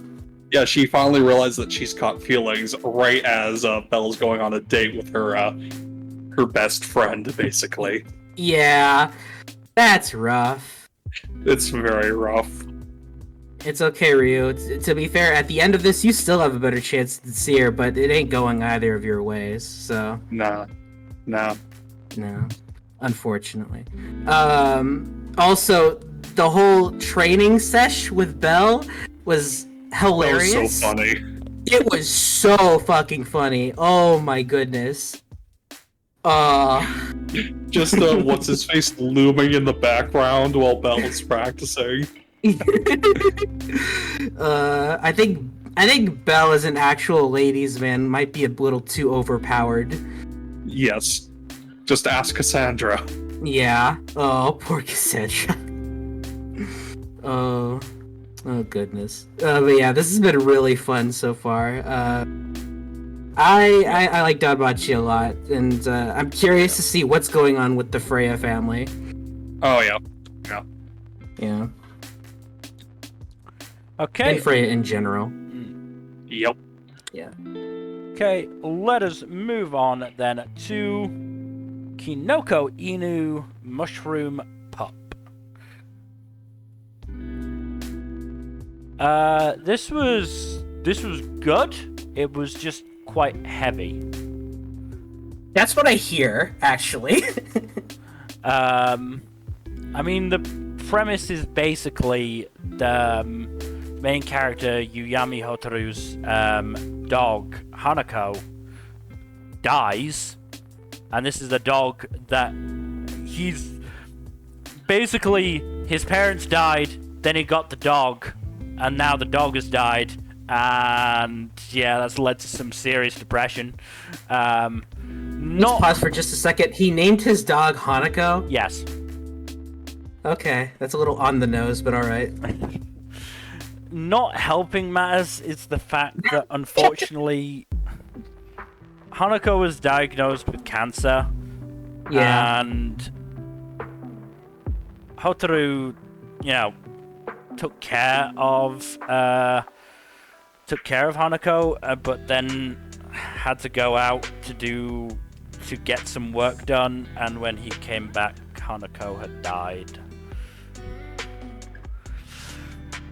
Yeah. This should. So this is the one about the mushroom dog? Yeah. The mushroom dog What? appears. Hotaru doesn't question. Hotaru initially backs away slowly and slams the door on the titular pup, but then starts looking after it. And you Why does this sound like a depressing anime? It should be fun. You want to know what Kinokoinu's fucking solution was for Hotaru being upset that Hanako died? It involved burning something, didn't it? Yeah, but burned the dog food that Hotaru was keeping and the collar that he was keeping, which sounds harsher than it was. It very much meant to be, look, you need to get rid of this stuff so you can start to move on. Because I'm fairly sure it's been like a while. But yeah, it's a pretty harsh way of doing it. But it apparently works. It apparently works because Hotaru manages to write a book starring the Mushroom Pup. That's sweet, I guess. genuinely think this is actually going to be a really good show. I just don't know whether I have the emotional capacity to go through it. Yeah, it sounds rough. Haha. I mean, I might, because this seemed like a very self-contained story, so I'm interested to see where they go with episode 2, so I might watch 3 episodes of it. Look, if you start needing tissues, you can bow out. It's okay. Yeah, no, I'll definitely give it an episode 2, see where it goes, because I'm honestly not sure. But yeah, the day that I watched this was a rough one in terms of anime, because I also watched Sumo Show on that same day. Oh. Well, we'll get to that in a little Also while. a show dealing with grief, so... I could have made better choices. Yeah, that's pretty. Isn't Man, that you something we all tell got ourselves? the double dose of depression. Huh? Yeah, I could have made better choices on that front. But yeah, I genuinely do think this is going to be an actually good show. Like I said, I'm just not entirely sure whether how much I'll be able to cope with it. Again, it depends. I mean, this is from a studio that has done fucking laid back camp stuff, so Oh, nice. like I think it did the first 2 seasons and then the movie. So I know it changed studios, didn't it? It did. So yeah, Yeah, I was curious about this one, so I'm glad to hear your depressing recommendation. yeah, I would recommend being in a certain mood to watch this, at least the first episode of this show. Yeah. I don't. Oh, I just said you're- I don't necessarily know where it's gonna go from here. Maybe it'll be happier in tone from here on out, but yeah. Your Camp Season 3 was also Studio fucking 8-bit. Of course. That's actually crazy. I mean, the other thing is we've only been introduced to like 3 members of the cast thus far. There are at least 4 more, including another mushroom dog. So, who the fuck knows? I don't know. Like I said, I genuinely do think this is a good show. Yeah. Anyway, let's move on to Let This Grieving Soul Retire. This one also wasn't very good. I'll give it credit to its more, I guess, somewhat unique concept, but again, this one was just boring. Rip. Yeah, so protagonist is a member of like the world's strongest guild or whatever. Oh, original. But yeah. The twist being that he has no remarkable abilities whatsoever. His actual guild or OP as fuck, but he doesn't have like any actual like abilities whatsoever. And kind of just bullshit his way through on accident. Like he actively tries to leave the guild, and what the guild says in response is, "Hey, we don't have a leader. You should be our leader." It is like, okay. So, yeah, and then years after that, like the guild's blown up to be this whole big thing, and he's still like involved with it, but he doesn't really want to be, and basically this show's about him, trying to slack off and get out of work and stuff like that. It wasn't awful, but it was pretty boring, and I just didn't really care about the protagonist or the world at all, really. Just generic fantasy stuff. So it was, yeah, pretty uninteresting. Studio Zero G. Not got entirely amazing I recognize track the record. name. It's done some good stuff and it's done some bad stuff. So Yeah, so mixed bag. Gotcha. Again, like a lot of these aren't offensively bad, but it was just so boring. And I kind of like aspects of the premise, but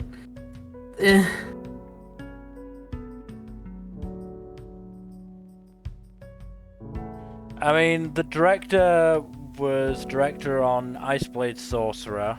Which, God. if I remember correctly, wasn't good. No, that was incredibly mid.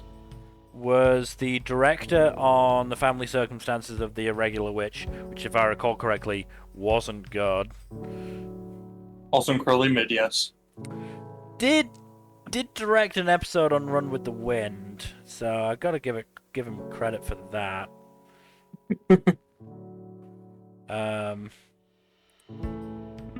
But yeah, not a huge amount otherwise. At least not anything too notable. Yeah, not very good. Alright, let's move on to something that's sure to be better with Loner Life in Another World. Honestly, this wasn't too bad. It was pretty okay isekai. Okay, so it was better. Yes. Good. Like, the starting premise at least is pretty neat. Dude is like part of a class of kids who get isekai and is the last to actually go through all the skill selection because he tried to avoid the summoning and got caught anyways. So he just gets all the leftover stuff. And yeah, he just dicks around a little bit before finally whatchamacallit starts running into some of his classmates. Yeah, what was it? Yeah, it's mostly pretty alright. Nothing too fancy, but it's enjoyable enough. I'm sorry, I'm reading the Anifem review because I knew there was something notable, let's say, mentioned in it. Oh? So, apparently there's well, certainly in the original web novel, there was a fair amount of sex. What? Oh. I mean, sexual content in of itself is not necessarily a bad thing. So, I don't know. And if it's the original web novel, that usually gets filtered out.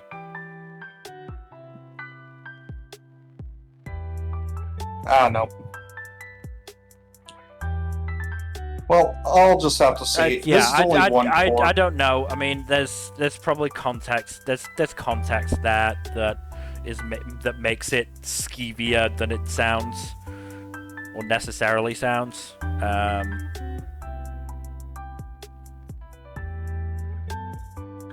But I don't know. The Annie from reviewer, who apparently was actually a proofreader for the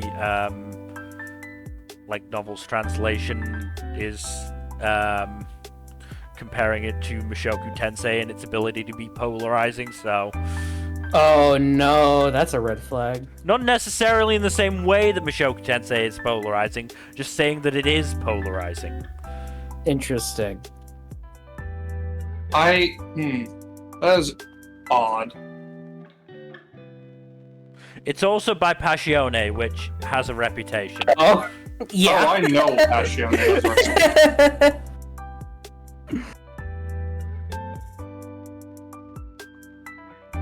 But yeah, there hasn't really been anything overtly sexual or anything in the in the show so far. yeah. Anyway, we should move on to our next show, which is Magilumiere Magical Girls Incorporated. This one's good. Yeah, this This is is a fun. fun one. This is fun. First and foremost, I gotta get this out of the way. Fuck off Amazon for putting ads on it.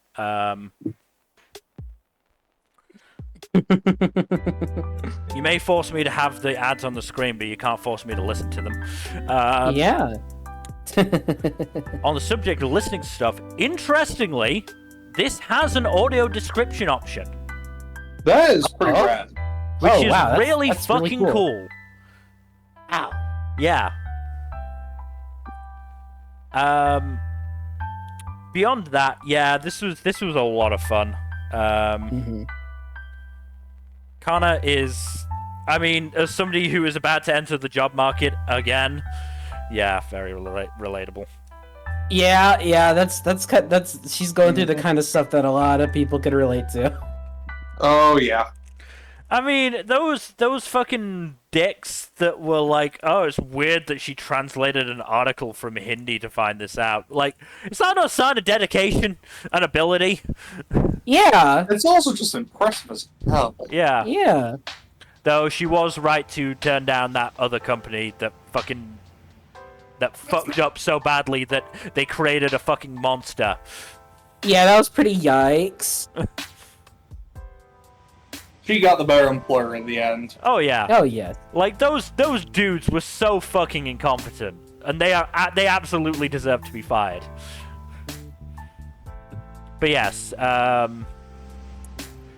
Kana's now working for the Magilumiere company, which, you know, honestly, the characters we've seen from them seem fun. Yep.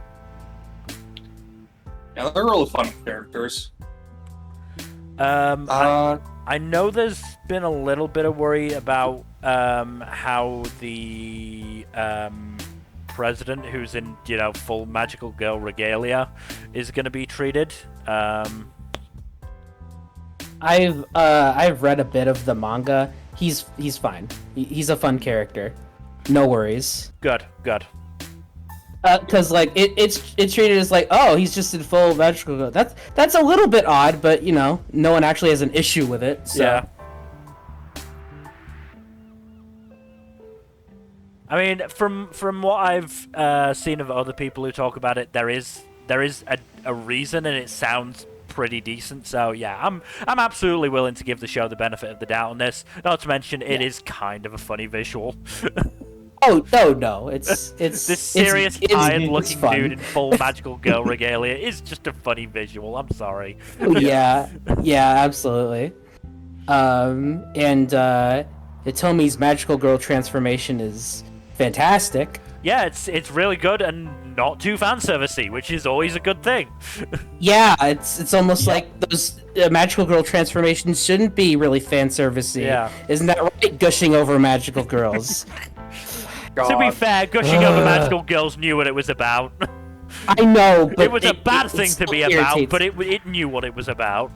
They tainted a timeless tradition. How dare they? Yeah. You don't need to show the full thing when you're. Yeah. That's why they do the sparkles and stuff. Yeah. Yeah. How dare they? Ooh. But yeah, another quality magical girl show this season. You'll love to see it. I do, you know, I liked when shows did it with, you know, the fucking tokusatsu stuff. I'm liking it here where they sort of like what's a word I can use for this? Like, make this supernatural thing more ordinary. Like, you know, this is a company. The magical girl transformation was activated with an ID card. Yeah. That kind of thing is pretty just rad. it's just funny to me. And Yeah, you know, it's cool. it is cool. You know, the whole thing with Hitomi being pissed off that the company that's providing like the ammo for her spells like has introduced this new system that's fucking impossible to figure out how to use, and claims to be one touch but was at least 3 or 4 touches. Yeah. Like Also, they say- Hitomi is just such a mood. Yeah, no, Hitomi is also great. She fucking opened the show balancing on 2 motorbikes and singing badly. Yes. Love her. Love that for her as well. Yeah. Also, don't mock her singing. How dare you? Look, I'm not ashamed to say I wondered if there was something wrong with her when I heard that singing, okay? Let her live her best life, damn it. She can sing, I'm just Yeah. gonna criticize her for it. But yeah, no, this was honestly pretty fun. I'm looking Oh yeah, forward to it. I know you haven't watched the second episode yet, Mil, but No. the green-haired nerdy dude is voiced by Daiki Yeah. Yamashita. Yeah. The Izuku-looking motherfucker is voiced by Izuku. That makes so much sense. It works wonderfully. Honestly, That's such a brilliant casting. honestly, if this were to get a dub, they'd have to just call it Briner. They would. They Yeah. absolutely would. Oh, absolutely. They'd be fools not to. Yeah, but also, like, there's apparently like 500 magical girl companies, and that's just not sustainable. There's going to be a bust, and there's going to be a lot of girls out in their wands. Yep. Also, Hitomi has a kitty cat wand. Love that for her. Yeah. Yeah, made a little Yeah. cat noise. Yeah. No. I really enjoyed the show. I thought it was really good. Yeah. Looking That's a see really where it good goes start from for the here. season. But moving on to our next show, which is Mecha-Ude Mechanical Arms. This was also good. Yeah, This is very another good. really good show. You'll never guess who scored it. Everyone's favorite, Fucking Sawano. Yeah. of course. I mean, Hard to go with Sawano. yeah, the interesting thing for me, which, again, I absolutely did not know about until after I watched the episode, this is like a passion project by a director, and they went as far as to, like, kickstart something for it. Yeah, the original pilot. Yeah. Yeah. Oh, that's wild. Yeah. And it just ended up being picked up as a whole freaking show. Yep.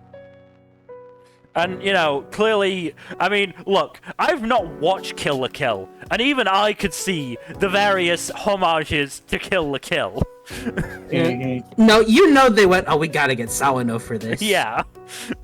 Yeah. But yeah, it was... Who's Try F Studio? They've Sorry. not done a huge amount before this. Not... Yeah. Mostly pretty minor shit. Yeah. Yeah. What, Sushi Police, Yeah, hello? you don't remember the critically acclaimed Sushi Police? 4.65 fucking hell. But yeah, no, this is a good one. No, this sure. this is definitely a lot of fun. Like, the chemistry between Hikaru and Alma has been very good thus far. I yeah. love Alma so much. He's just a happy talking hand Yeah. dude. He's I so love how much they got- fun. They got Tomokazu Sugita to voice Yeah. a mechanical hand, Yeah. who is also a giant dork.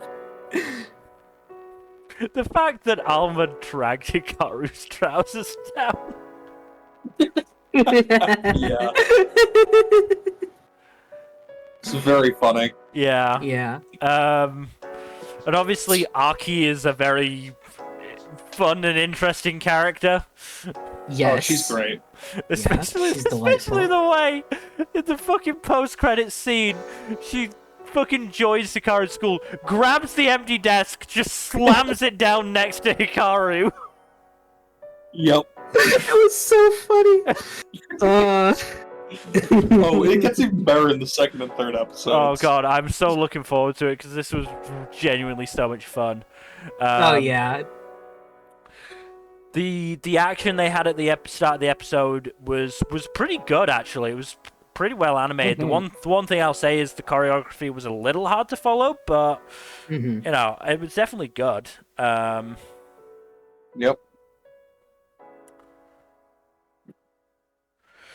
But yeah, just little bits like when they fucking punched out Aki, their literal reaction was, "She's still alive! Run!"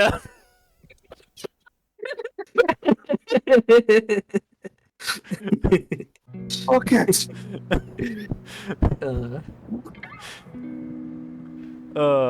Also, like, surely for these delivery bots, there are better, more efficient, and more humane ways of ending their target than fucking buzzsaws. No, Why did it's they gotta go be buzzsaws. No, Always because- buzzsaws. Because you never know when you might need them. Yeah. Yeah. Buzzsaws, motherfucker. But yeah, no, this genuinely really enjoyed this, and this was the show that I was thinking about watching last night, but I was like, I'm not really in the mood for it, and I want to give this show, a good chance, and I'm so glad I did. Yeah. It's really freaking good. I guess my only real complaint is that like it's not exactly doing anything too original here, at least not yet. But I mean, it's still. It doesn't have to be particularly original to be good. It just has to have well. good execution in general, and it really does. Yeah. It's very funny. It looks great, and all the characters are really fun. Yeah. So, and it is an anime made out of passion. So, who can hate on that? Yeah, no, I love a good passion project. that absolutely oozes through the show. Yeah. And yeah, it's a sign of a good show when, you've introduced basically your two main characters in Hikaru and Alma, and I'm just enjoying myself so much watching them banter back and forth. Yes. Yeah, no, it's great. Like, so many shows don't manage to do that, and, or at least take an episode or two to actually get to that point. So the fact that Mecha-Ude was able to do it in, half an episode, very good sign. But we should probably move on to our next show, which is the most notorious talker runs the world's greatest clan. Jeez, what a step down from what we just talked about. I mean, on the plus side number, I think that's the last one of that run of shit. Yes. Yes. This one was also really boring. What do I even say about this one? Because not a lot is actually going on. What the fuck is a talker? I'm so glad you asked. So so a talker is someone who provides support for the party, like a buffer, and just by shouting things, like he just says things and those things happen, and he buffs the stats for the party and stuff, and it's great. It's awesome. So like a less interesting bard, basically. Yeah, basically. Oh my, that's like the perfect description. Yes, it is a less interesting bard. What even happens? I'm honestly struggling to remember what even happened in the premiere, because it's just the guy and his little party or whatever. They finish a mission, they get money, they have a little dispute over what to do with the money and their future finances, and one side wants to start an actual proper guild, and the other one's I don't know about that, and then they have a dispute, and then half the party runs off with the money for whatever reason, supposedly involving one of the members' debt or whatever. I don't know. It was a very nothing show. So are you saying it would have been better if they just started marking each other over the money? Yes. So this is the director's first full chance. Yeah, first full chance in the director seat. Not gonna entirely blame them for this, because I would pin most of this show's issues on the source material. Understandable. Let's see where the original creator is. See if they've done anything else. Nope, just this. Just this. Oh, okay. Well, everyone has to start somewhere, I guess. Does Look, I would everyone's never first presume to start roast have to the be? beginning. Does everyone's first start have to be, you know, aired to the world in a boring anime? Yeah, just garbage fantasy. I don't know.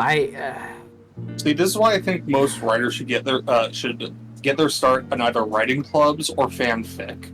Why can't you Yes, just like I swear I would instantly be more interested in the show if it had more of a sci-fi setting. Like, you don't need to change anything else. Just put it in like a sci-fi setting or something. I don't know. Like, do something Yeah, you that can isn't have just the same generic fantasy setting. Like, come on. I mean, if you change to a sci-fi setting, the talker thing makes more sense because it's issuing code commands.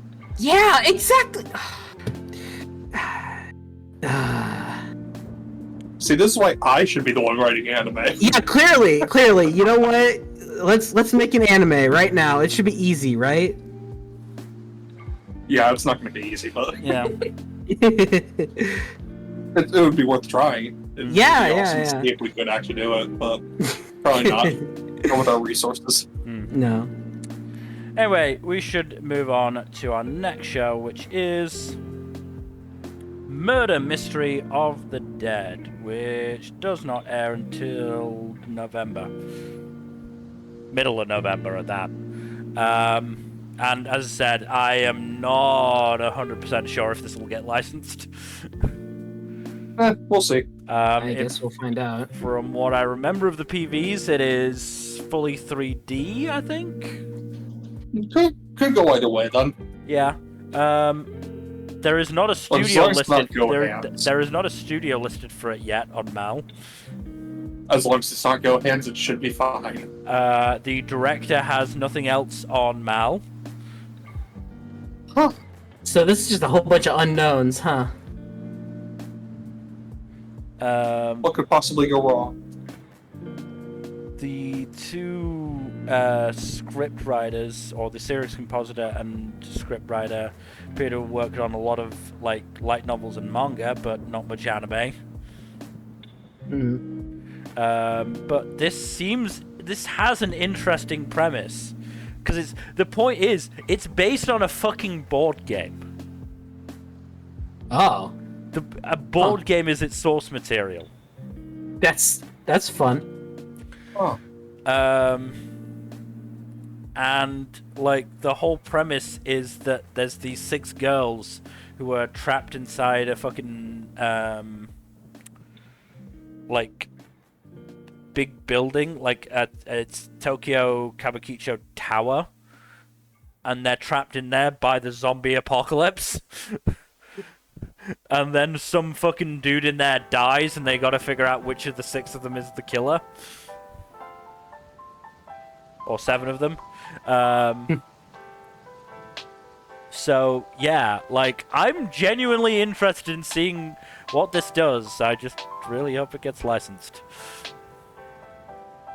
Sounds interesting. It certainly has a fun premise.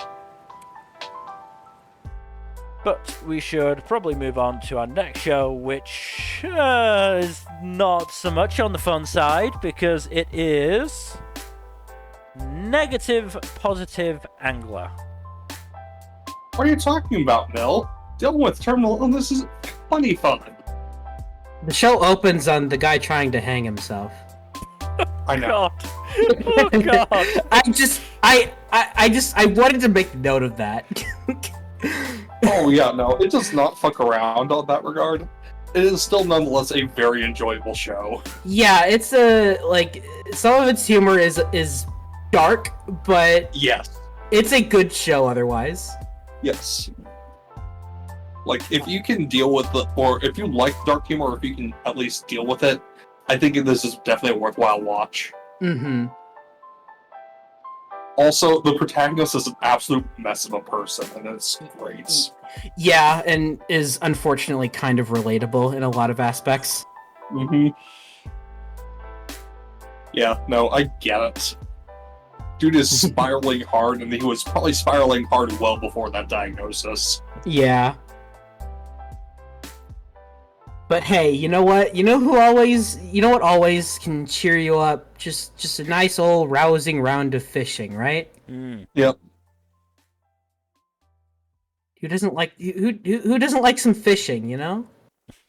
I will not. Yes, he will now pleasure himself with this fish. Okay. Look, real ones know. Real ones know where Yeah. that comes from. Yeah. But yeah, I really enjoyed this show. I wasn't entirely sold on it from the beginning, but as more's come out, I've gotten even more sold on it. It helps that the second and third episodes have like established the other two members of the main trio really well. Yeah. Yeah, exactly. They're both really great. Yeah. And yeah, some interesting stuff going on. I'm very curious to see where it goes and if our protagonist actually will end up meeting his untimely demise, but we'll see. Yeah. Regardless, I am enjoying it. This is an original, isn't it? Yes, this is an original by Studio Nut.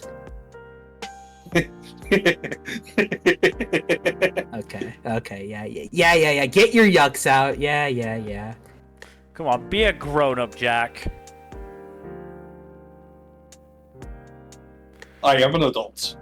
Look, we were making jokes about it back when Decadence came out, okay? Yeah. I mean, I was especially making jokes about it when the studio called Nut made a show called Bullbuster. Bullbuster. Okay, that's actually funny. God. Yeah. Oh, damn, they did Blue Giant? Yeah, I forgot they did Blue Giant. I still need to watch that.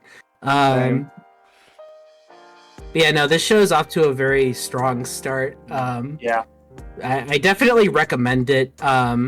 But just be warned, lots of suicidal ideation in this one. Yeah, at least at the start. Just be ready to handle some heavy subject matter, but it's going in a positive direction. Yep. We start off in the negative, but we go to the positive. Hey, that's the title. Yeah. Yeah, show good. Yeah, it's very good.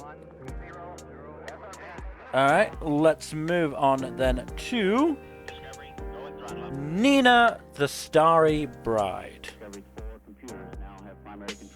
This one's pretty interesting, honestly.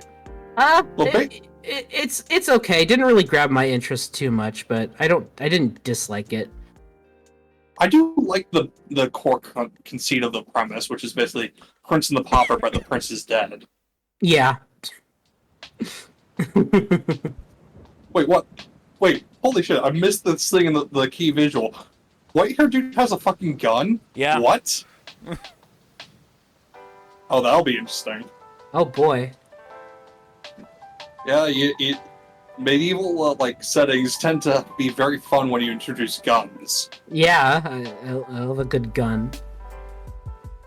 But yeah, I like the protagonist a good deal. She's very feisty, which helps a lot. Yeah, it does. But yeah, otherwise this is a pretty decent premiere. Yeah. Nowhere near the worst thing I watched. Yeah, no, it's a far cry from the worst I've watched as well. It has a pretty decent hook to it. Yeah. But I'm not. It didn't really do that much for me personally, so I'm probably not going to continue with it. Oh, that's fair. I'll let you know if things get better. Yeah. Let me know if you I get do really like hooked on it. Like, the second episode did introduce some intrigue of, oh, hey, there's some people in the palace who are sussing her out. So, all of that good old palace intrigue. Yeah. Also, the queen is just terrible. I mean, that's not surprising. No, you tend to but get one of like a handful of queen archetypes in these. yeah. But yeah, I am enjoying this one well enough. If it drops the ball hard enough, I'll probably drop it. But otherwise, I'm gonna keep up with it. Yeah, because I'm enjoying it as it is.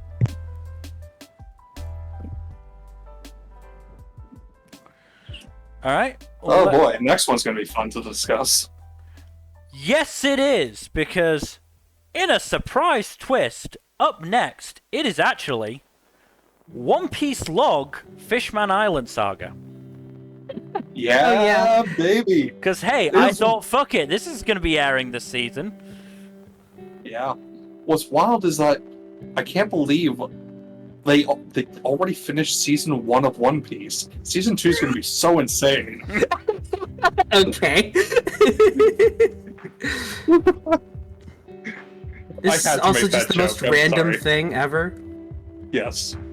I mean, that does give me hope that they're going to do something similar with the other post-time skip arcs. Well, yeah, because the theory that I saw, that honestly does make a lot of sense, rather than...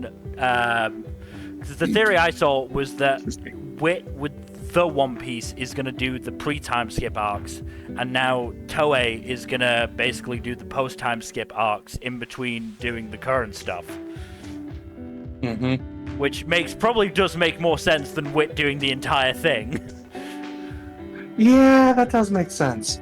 And from what I've seen of the remastered screenshots, it looks like a huge improvement. Yeah. I mean, if nothing else, from a pacing perspective, it's going to be ridiculously better. They cut if the they do this with numbers Dressrosa, into almost then a third. Dressrosa, please. Oh god. Yeah, they went from like 50-something episodes to 21, I'm pretty sure. It is wild how much they cut it down. Mm-hmm. Yeah. Yeah, They'll, it's pretty I'll definitely interesting. Yeah, I'll definitely be watching it. When does it start? The 27th. Yeah, 27th. Okay, next weekend. Awesome. Yeah, at the very least, like, regardless of how this turns out, at the very least, it means they'll be taking a break from Egghead, so they can, you know, actually have some space between the anime and the source material. Oh, we're gonna have to talk about where Egghead left off, where the main anime left off next time. Oh, that'll be fun. Yeah. You'll have plenty of time to get caught up. Yeah. God. Yeah, it's kind of just crazy in general that One Piece is actually going on a break, but also not. The only other time they'd gone on an extended hiatus was because of fucking COVID. Mm-hmm. Yeah. Yeah. Well, definitely looking forward to seeing this. This will be very interesting. Yeah, it's cool that they're doing this. I'm not particularly strong on Fishman Island, but I mean, yeah. Unfortunately, it is still gonna be Fishman Island. yeah, but I know, will counter by saying Fishman Island does have some really strong stuff in it, particularly the flashback. Yes, yeah. There's really good stuff in every One Piece arc. There's Yes. always a shining gem in it that's like, oh, maybe this was all worth it. But it's, you know, it's Fishman Island. But Yes. But if they do this with Dressrosa, then I'm excited. Same. Yeah. Well, they'd probably do Punk Hazard before Dressrosa. Well, yeah, obviously, but you know, that's just Punk Hazard. Oh, I'm gonna be so happy if you know, in fucking, what is it, 3-4 years probably, they get to Luffy versus Katakuri. Oh yeah. Oh that was jeez. going to be fucking fire. Oh yeah. Imagine Whole Cake. Ooh. I mean, Luffy versus Katakuri now isn't even that bad by the standards of the One Piece anime, but seeing it in the fucking quality of animation they've been doing recently, fuck. Yeah. Holy shit! Yeah. Yeah. I'm pretty excited for this. it'll be interesting to see what happens. A lot of crazy stuff with the One Piece anime right now. So. Mm-hmm. Yeah. I hope this at worst, what this means is that since the main anime will be on a break, they'll come back and it will hopefully be better paced, and we won't have to worry about stuff being dragged out anymore, or at the very least, not as much. At worst they'll be 21 episodes behind, and or further behind than they already were, and the pacing can maybe improve a little bit. Maybe they can go up to maybe 3/4 of a chapter per episode.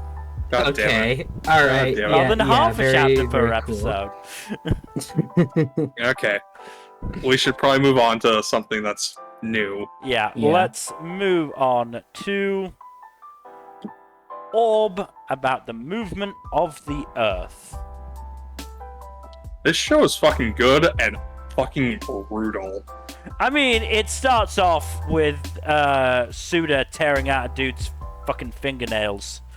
What? The very first shot of the show is his character using the pair of anguish on a dude. No! Oh, good. You know about that too. That makes it less weird that I know about that. Wait, know about what? The pair of anguish. What is a pair of anguish? Torture device cum sexual toy. Oh. Basically, it's something that you crank and it opens up slowly. Okay, never mind. I get it. You can understand how it could be a torture device, but also a sexual toy. That's Okay, moving on. I'm glad you were the one who brought it up, because I was like, that is a pair of anguish. Why do I know that? I had a whole thing when I was an edgy teenager looking up torture devices. Okay. It was like a 1 week phase. Okay, that's fine. I know it because it was a murder weapon on bones. Yeah, that tracks. Okay. And yes, I went back to the episode to watch that, just to make sure. Always gotta check your source. No, this one is really interesting though. It's basically about like the start of the heliocentrist scientific movements kicking off, basically in medieval Europe. Kicking off proper, because as I found out, that stuff was around a lot longer than I thought. Oh yeah, no, I'm pretty sure it was a big thing in the Islamic world as well. Yeah, that wouldn't surprise me. Obviously, a lot of the history we've been taught is Western-centric. Yes. This is just if I remember correctly. I'm not 100% sure on it, but it would track. But yeah, this is it's also just like, yes, the Kingdom of P, with all these Polish names, being prosecuted by the Church of C, with all the Catholic aesthetic. Yeah. I see what you're doing. Just very edge of plausible deniability there. Yeah. But it's really I've only watched the first episode, but it does seem pretty interesting. Rafal, I don't fucking know. Rafal, I think. Rafal definitely seems like an interesting protagonist. Yeah.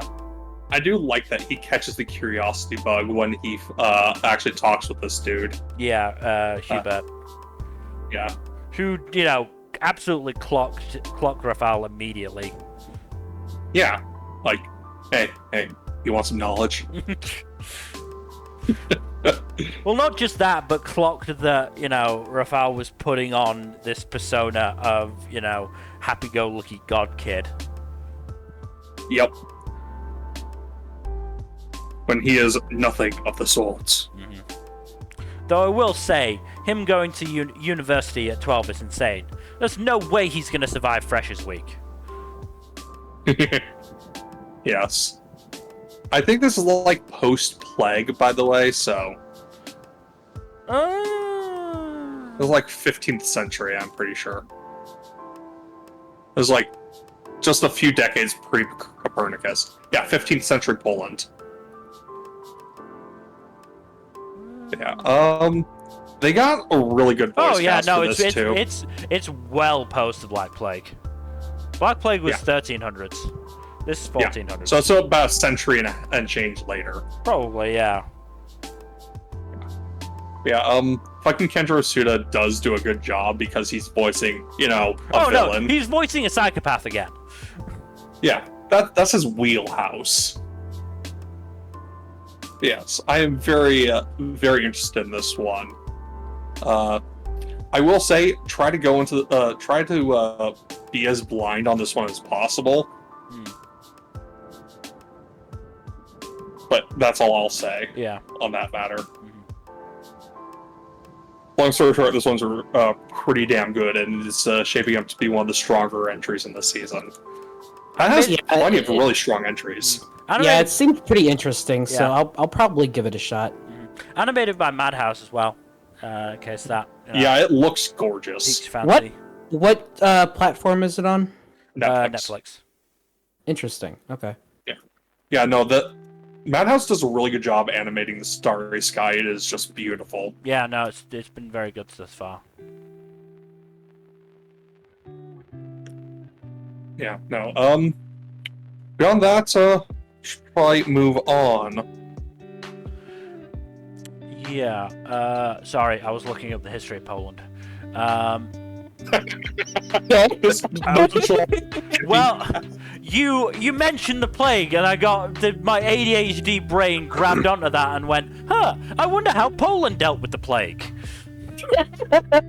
Is the answer not well? I haven't found it yet. I was first looking through the Black Plague's Wikipedia page, but it didn't mention Poland. But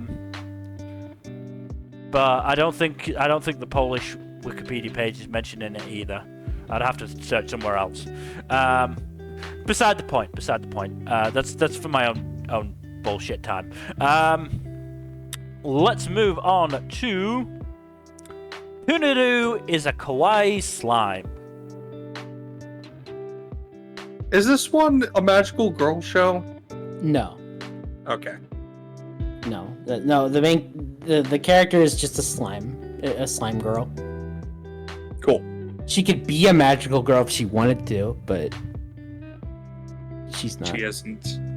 This was surprisingly okay. Oh, that's good. The base premise is that a little kid, when he was a little shit, decided to do that thing he was watching a show that where they gave kids instructions on how to make slime, and he made slime and it came to life and it was his best friend until he got a bit older and is in middle school now, and now he doesn't like the slime anymore, but she's still sticking around, so it's what could go wrong? Yeah, what could possibly go wrong? So yeah, she's constantly interfering with his life, and he's not he still cares about her, but he's trying to grow up and do regular middle school boy things, like chase after that girl he likes. As one does. Yeah. The dynamics kind of reminds me of Urusei Yatsura a little bit, except the main dude isn't Ataru. Ataru is kind of an asshole, yes. Yes, but this kid's he's just a normal middle school boy who's kind of just annoyed with the slime girl that won't leave him alone. But yeah, it's not bad at all. And actually, some of the animation's really good. But not enough to really grab me completely. This is when I could maybe see myself going back to somewhere down the line, maybe if my watch wasn't already swamped. But it was surprisingly fun. It's pretty decent little show. So this is by Toho Animation Studio, who also helped out on Apothecary Diaries. So. Mm-hmm. Yeah. Okay, from that. Yeah. Which explains why it's a pretty decent looking show. Yeah. The humor's mostly pretty solid. There's some, I don't want to call it fan service because it's initially acted like it is, but it just becomes a weird gag. so I won't call it that. There's some weird gags involving slime in this, but aside from that, it's pretty funny. So, yeah, not bad, but I'm not going to be sticking with it. As it turns out, it's not entirely known how the plague affected Poland. There's sort of like dueling theories whether they were badly affected or they weren't.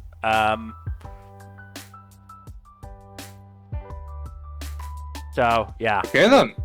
No, I just find it very amusing that we just went from the cutesy slime show to the history of the plague in Poland. If you want to make it even better, a popular belief for why we don't necessarily know how Poland dealt with the plague is because of communist rule in Poland in the 20th century. Oh, I see. Oh, lovely. Fantastic. That's a whole other dark ass subject. Yeah, so anyway, let us move on to our next show, which is Ranma 1/2. Or is it Ranma Funny half? that you brought up Urusei Yatsura. I think it's technically Ranma half, but I've heard Right. it pronounced officially as Ranma 1/2. I've Yeah. always said Ranma 1/2, but Right, okay. I think it's From here you can on- go either way. From here on out, stated as or called Ranma. Yes. We'll stick to just Ranma. Ranma. Yeah, But yeah, it's funny that you brought up Urusei Yatsura earlier, yeah, because this is also Rumiko Takahashi. Yeah. yes. Another remake of a Rumiko Takahashi joint. And this one's off to a pretty fun start, honestly. Oh yeah, I was Mappa did pretty good with this. The actual fights in the show are really good. And Very overall, slick it's just, animation. oh yeah, altogether it looks great. Yeah, it's very fun. I like some of the visual stuff they do with like the I forget what it's called, like the automatopoeia type stuff. Yeah. The puns? Yeah, with the pop up. Yeah. You know what I mean? Yeah. Yeah, they do fun visual stuff with that too. Yeah. So how did both of you watch this, subbed or dubbed? I watched it dubbed, actually. The dub's pretty good. The dub is Yeah, very good. I watched the original Ranma dubbed, so I watched this dubbed as well. But I did watch a little bit of it subbed, Yeah. and I mean, you can't go wrong. Yeah, obviously. Yeah. But Both are good. But yeah, no, I obviously watch it dubbed because if I can watch something dubbed, I will.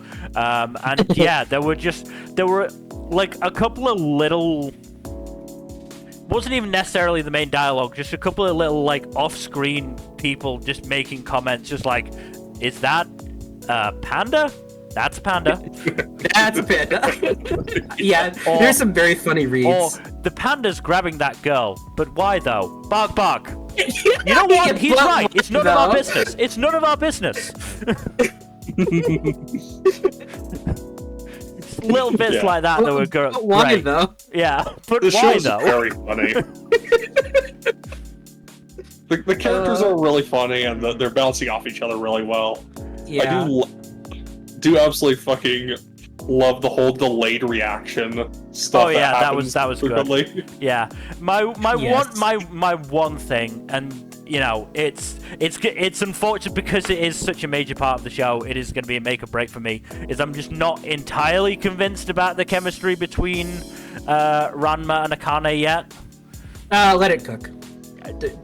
Just let it cook. I get you, and to a certain degree, I agree with you. But don't worry about it. It you know, it gets there. Yeah, It's a long running Rumiko Takahashi series, so there's Yeah. a lot of content there. Yeah, Yeah. it kind of has to cook. So. look, there was enough going on that I liked in that first episode for me to continue on, even with me not being sure about that. It's just a case of, okay, I'm gonna need some more to grab onto as well. I mean, if nothing else, fucking Ranma's dad turning into a pissed off panda is Yes. continuing to be pretty funny.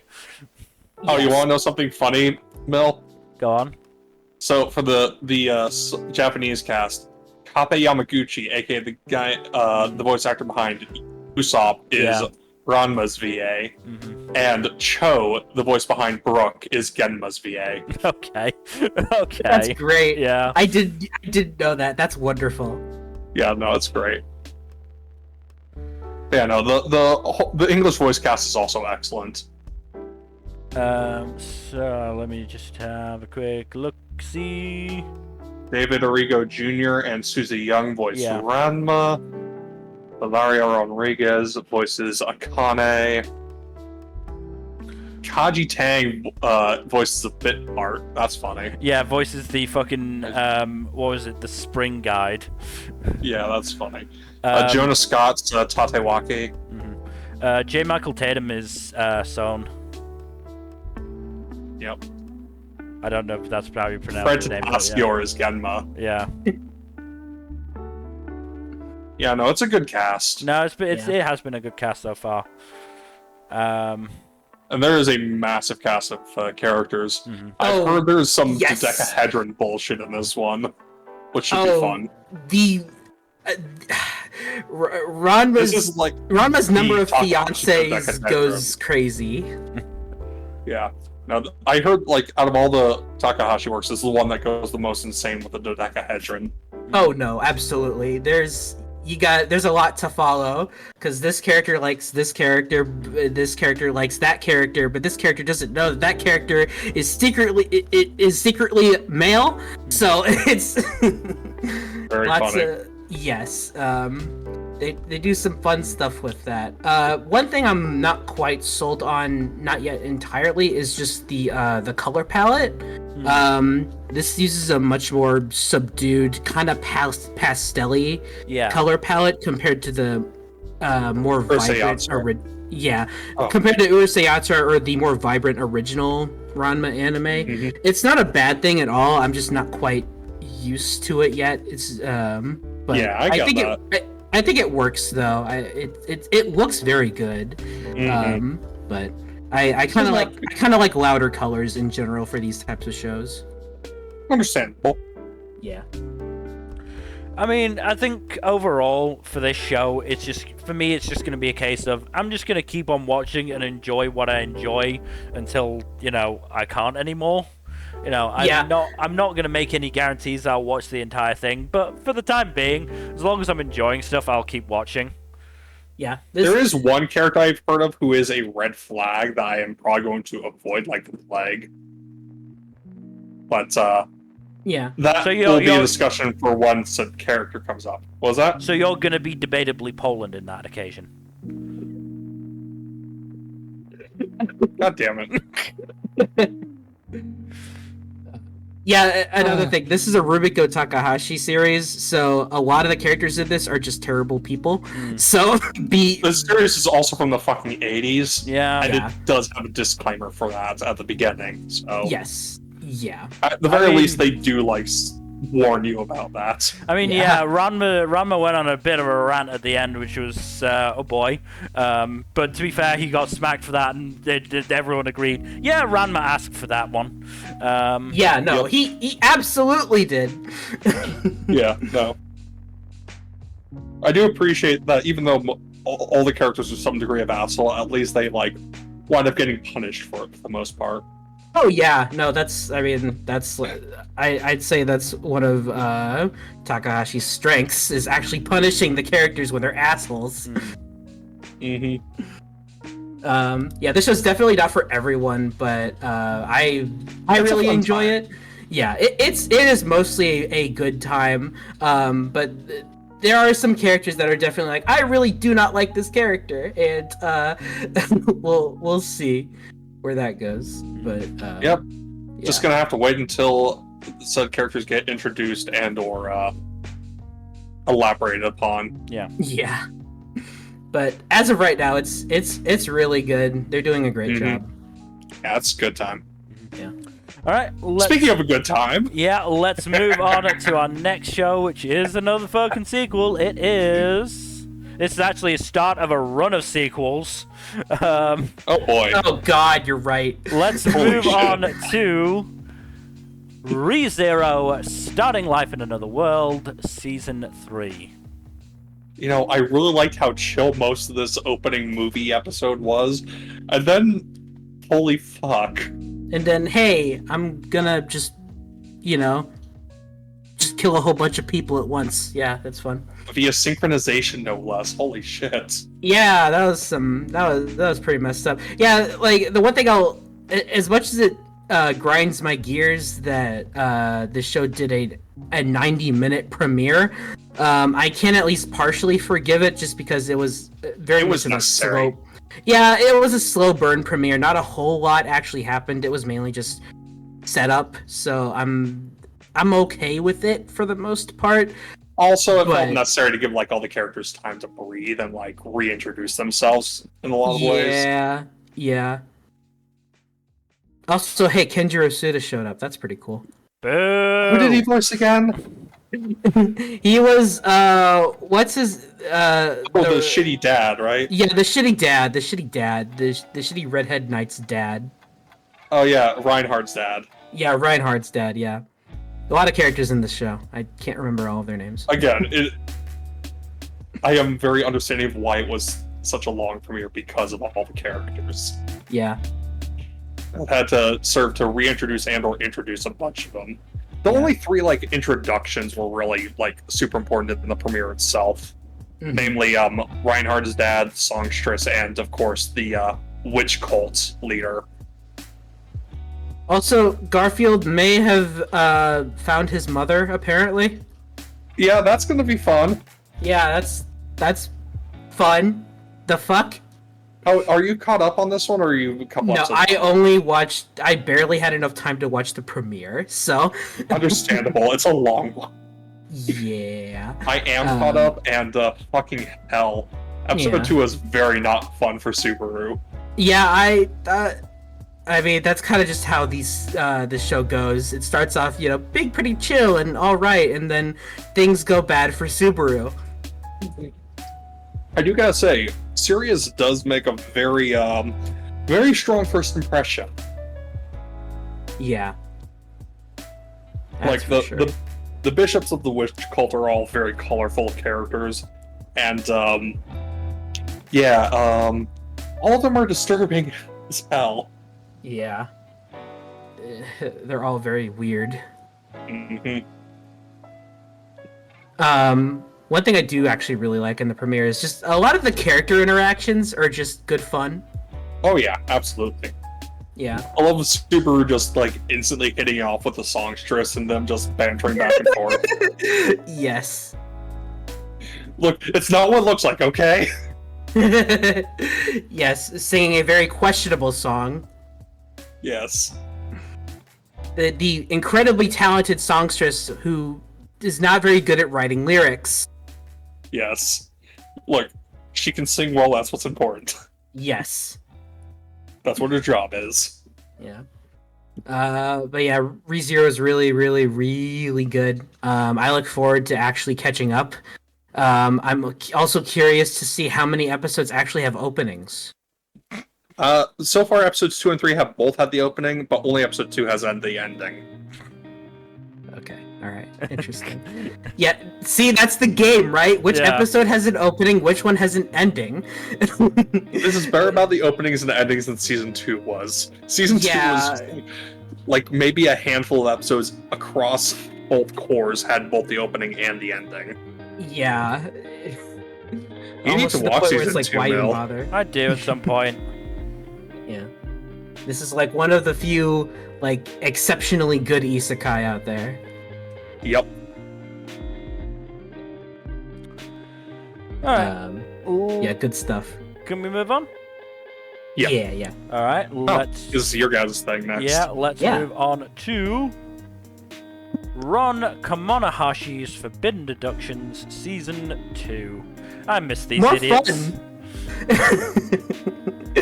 Yeah, they're great. Good old rousing round of murder. Yeah. I mean, the first one, the first murder was actually pretty interesting, though they obviously solved it quite quickly. Yeah. But it was very interesting. Second one was just straight up shooting with a crossbow. Yeah. I haven't watched the second episode yet, so I'm not sure. Yeah, about I that. watched it earlier today. But yeah, the first murder was just set up for even more murder. So Yeah. it's, the House of M is going full force here, which Yeah. is interesting. And I'm quite pleased with myself because I remembered that name. I wasn't sure if I would. But yeah, it just, it almost instantly just goes back on its bullshit. Ron and his varying stupid disguises. Yes. And Toto just being completely done with it. It's just so funny how committed they are to the charade that Toto is the detective.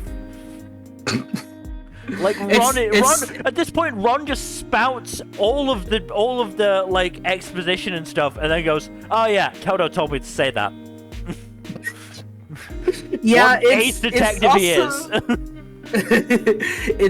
I mean, what's even funnier is just that everyone just goes along with it. And it's like, okay. It's like, yeah, okay. To be fair, Toto has become a much more capable detective in his own right, but he's still not near I mean, Ron's obviously, yeah. level Ron is apparently the fucking like spawn of Moriarty and Holmes, so of course nobody else is on his level. How the fuck did those bloodlines get crossed? I don't know. That's so insane. I need to know that story. The Sherlock fandom would have you believe it's Mpreg. Oh god, don't get started on the Sherlock fandom. God damn it. That fandom is a mess. It is. Yeah, I do like how the House of M is really just doing all of this, really just to fuck with him. Yeah. Why did you have to bring up House of M?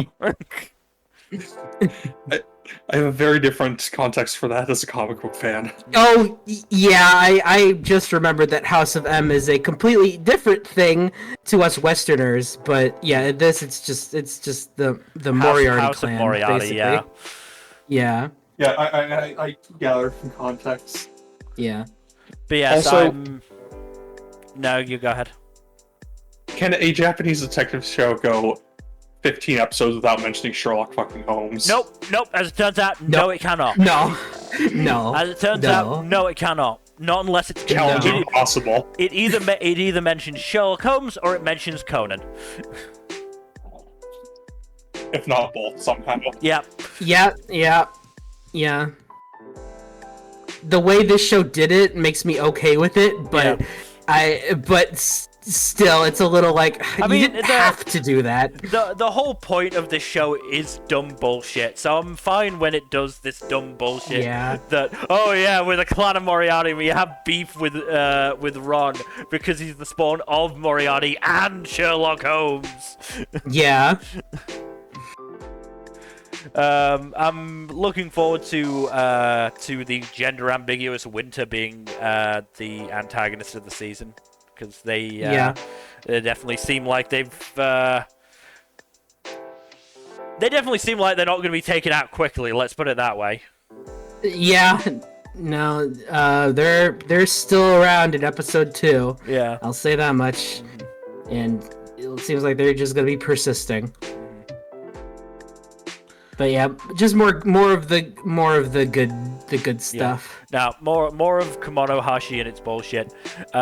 Also, I was only reminded of this by the ED. I forgot about Ron's fucking puppets. Oh yeah. those fucking hand puppets that he had in like one of the arcs. Yeah. Anyway, from a show that was Nmbr and I to a show that I believe is just you, Jack. Yes, it is. Just wanted to check that before I make a statement, even though I did it after I made the statement. Whatever. We move on to Seirei Gensoki Spirit Chronicles Season 2. So they have definitely fixed the pacing problem, or at least, like, definitely made it a lot less egregious from the previous season, so that helps it a lot. And they've also introduced the whole twist of, oh hey, there have been people who have been isekai'd from the other world in a different fashion from the last batch.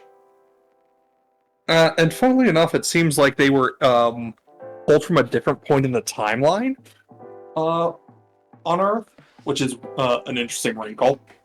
So basically, the people who were summoned came to Earth, were summoned from Earth before the people who were reincarnated died. But the people who were reincarnated came to the fantasy world well before the people who were summoned, and came at different times as well. Or rather, their reincarnations were born at different times, but they arrived at similar times. It's interesting. And the whole thing is these summoned individuals are quote-unquote heroes, as one does with these stories. Except some of them had collateral pulled in as well, and also summoned along with them. So that's another fun wrinkle. Yeah. Sorry to get dirty. And there's also the interesting bit of a language barrier occurring with the summoned individuals who weren't summoned as heroes. So this is actually putting a lot more thought into this kind of thing than most isekais do. Yeah, it really sounds like it. I was gonna say, because, like, oh, there's actually a language barrier. That's cool. Yeah, no, like, the summoned heroes don't have to deal with it because whatever magic brought them there, but, like, the others aren't so lucky. Yeah. But yeah, no, like, this is surprisingly well thought out, and I do appreciate that. And it will also be interesting to see how several of the returning characters factor back into the plot with all that's happened, both with the summonings and what happened in the previous season. Yeah, it's pretty neat so far. Cool. Alright. Let us move on to the next sequel, which is Shangri-La Frontier Season 2. Hell yeah. Yeah, just more Shangri-La Frontier. Love the show. Yeah, it's great. I am very curious about that ninja-looking girl in the OP. Oh, yeah. But, for the most part, I'm just happy to have this show back. Cause Oh, yeah. It show's great. It's so much fun. Just we're regular... getting 2 cores of this. I'm sorry? We're getting 2 cores of this. Awesome. That's what I like to hear. Back to more MMO bullshit where we're just going grinding for valuable materials. Hell yeah. Yeah. What? I know Sunraku would have it any other way. Yeah. Of course, he also signed on to work with the Lore Guild or whatever to basically so that it's also helpful for him to find what he wants in the game. Since actually knowing the game's story and lore will be helpful for him in the future. Yep. And of course, Sunraku has been dodging some calls. So Yes. he's going to be paying for that soon. I love how his guildmates are such assholes. They're such assholes, but you know what? Don't leave them on read. You can't do that. They're going to remind him that he can't do that. Yeah. They're threatening PKing him. They can't do that. So that'll be fun to watch. I'm really looking forward to it. But yeah, I'm just happy Shangri-La Frontier is back. This show is so much fun. It's great. Love the animation and also the fucking reaction they had when they realized, oh, this thing isn't going to just disintegrate, it's gonna fucking blow up. Yeah. Oh, it's gonna blow up. Let's get out of here. Yep, it's great. Also, I forget his name. Little cat dude is also just OP as fuck, I guess. Oh yeah, that musketeer little motherfucker. Yeah, the little musketeer dude. Yeah, he just pulled out an ultimate move out of nowhere and can just one shot things, but it annihilates the drops, so he can't keep doing that. Yep. Which is, I kind of like that, because it's like, that means you just can't abuse his power. Yeah. Yeah, no, it's great. Yeah. Really good stuff. Yeah, we should probably move on to... Oh, hey, a non-sequel. Yeah, and then we're straight back to the sequels. Yeah. So let's move on to the stories of girls who couldn't be magicians. This is fun. I was not that high on it. I kind of got bored. I mean, I'm not saying it's like the best show I'm watching, but it's alright. I'm enjoying it well. I hear it's good visually, at least. Oh, it's beautiful. I love the watercolors. I mean, it's certainly different visually than the other half a dozen shows that JC's staff are doing this season. Oh god, they're doing this too? Yeah. Oh jeez. Yeah. I mean, watch and decide for yourself, Nmbr, but I liked it well enough. Yeah. I'm not all that interested. I've heard pretty middling things for the most part as well. But I mean, I'm not opposed to giving it an episode, but we'll see how my list shakes out. I did give it 3 episodes and liked it well enough that I'm willing to continue on with it for now. Yeah. But yeah, there are some things that confuse me about the setting, like what criteria goes into deciding whether or not someone should go into the magic track at the academy is one thing I'm curious about. Yeah. Like, yeah. I mean, part of the issue is that I fucking despised Yuzu's flunkies. Oh, they're annoying, yes. Like, genuinely, they in that first episode, they were on a level with fucking Gabiru's flunkies. I wouldn't say they're that bad, but they are annoying. It doesn't help that one of them, the fucking pigtail girl's voice is so irritating. Yeah. I mean, Yuzu at least gives the impression of having complexity to her, even if she is a bit of an arrogant asshole. But yeah, the flunkies just seem annoying. Maybe they'll get more depth, who knows, but yeah. I don't expect it, especially with the... This actually has a pretty sizable cast. Yeah. Yeah. Oh, like, the main character is pretty neat, and the teacher is also pretty fun. I mean, yeah, I liked what I saw from Minami. Kurumi, I don't know. I don't know. Maybe I'm just getting Akko vibes from her, and that's why. What vibes? Akko from Little Witch Academia. Yeah, I haven't watched that yet. You really should watch it. It's very good. Please,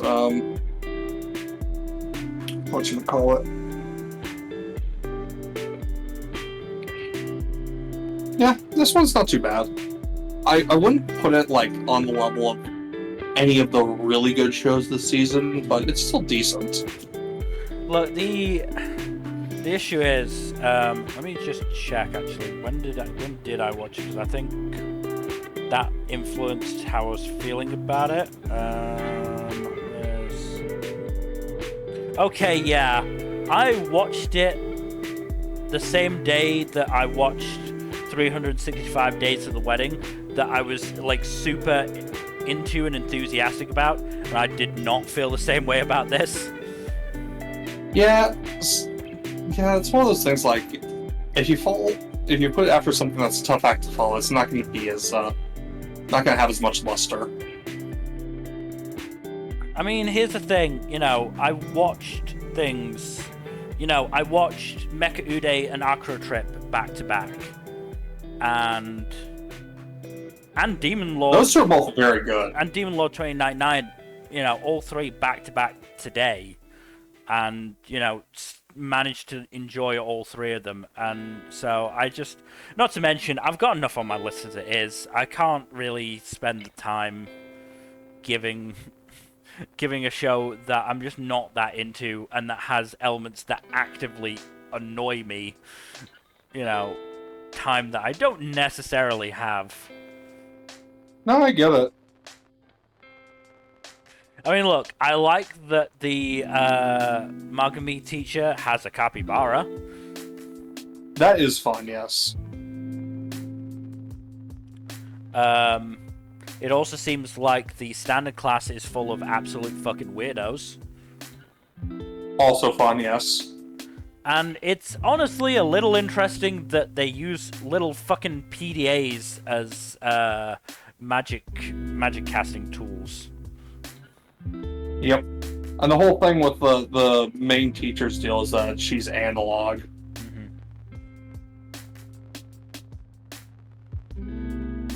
And apparently the fucking dog that turned into a person that dug up the corruption that, you know, caused the massive incident apparently knows Kurumi. Which, hey, that's a nice narrative hook. I mean, I'm fairly sure looking at the cast list, I know why this guy knows Kurumi, but, you know.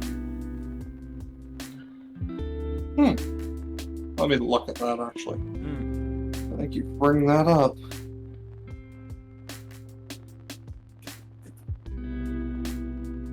The school nurse is a Does the cat. individual have the same surname? Yes, they do. The school Yeah, nurse that tracks. The school nurse is a cat. That's fucking hilarious. Yeah, no, this one's interesting. Hooked me enough that I'm willing to at least give it the benefit of the doubt. It's not the highest rated show I have by any stretch, but it's higher than any of the ones I have on a 3-episode test.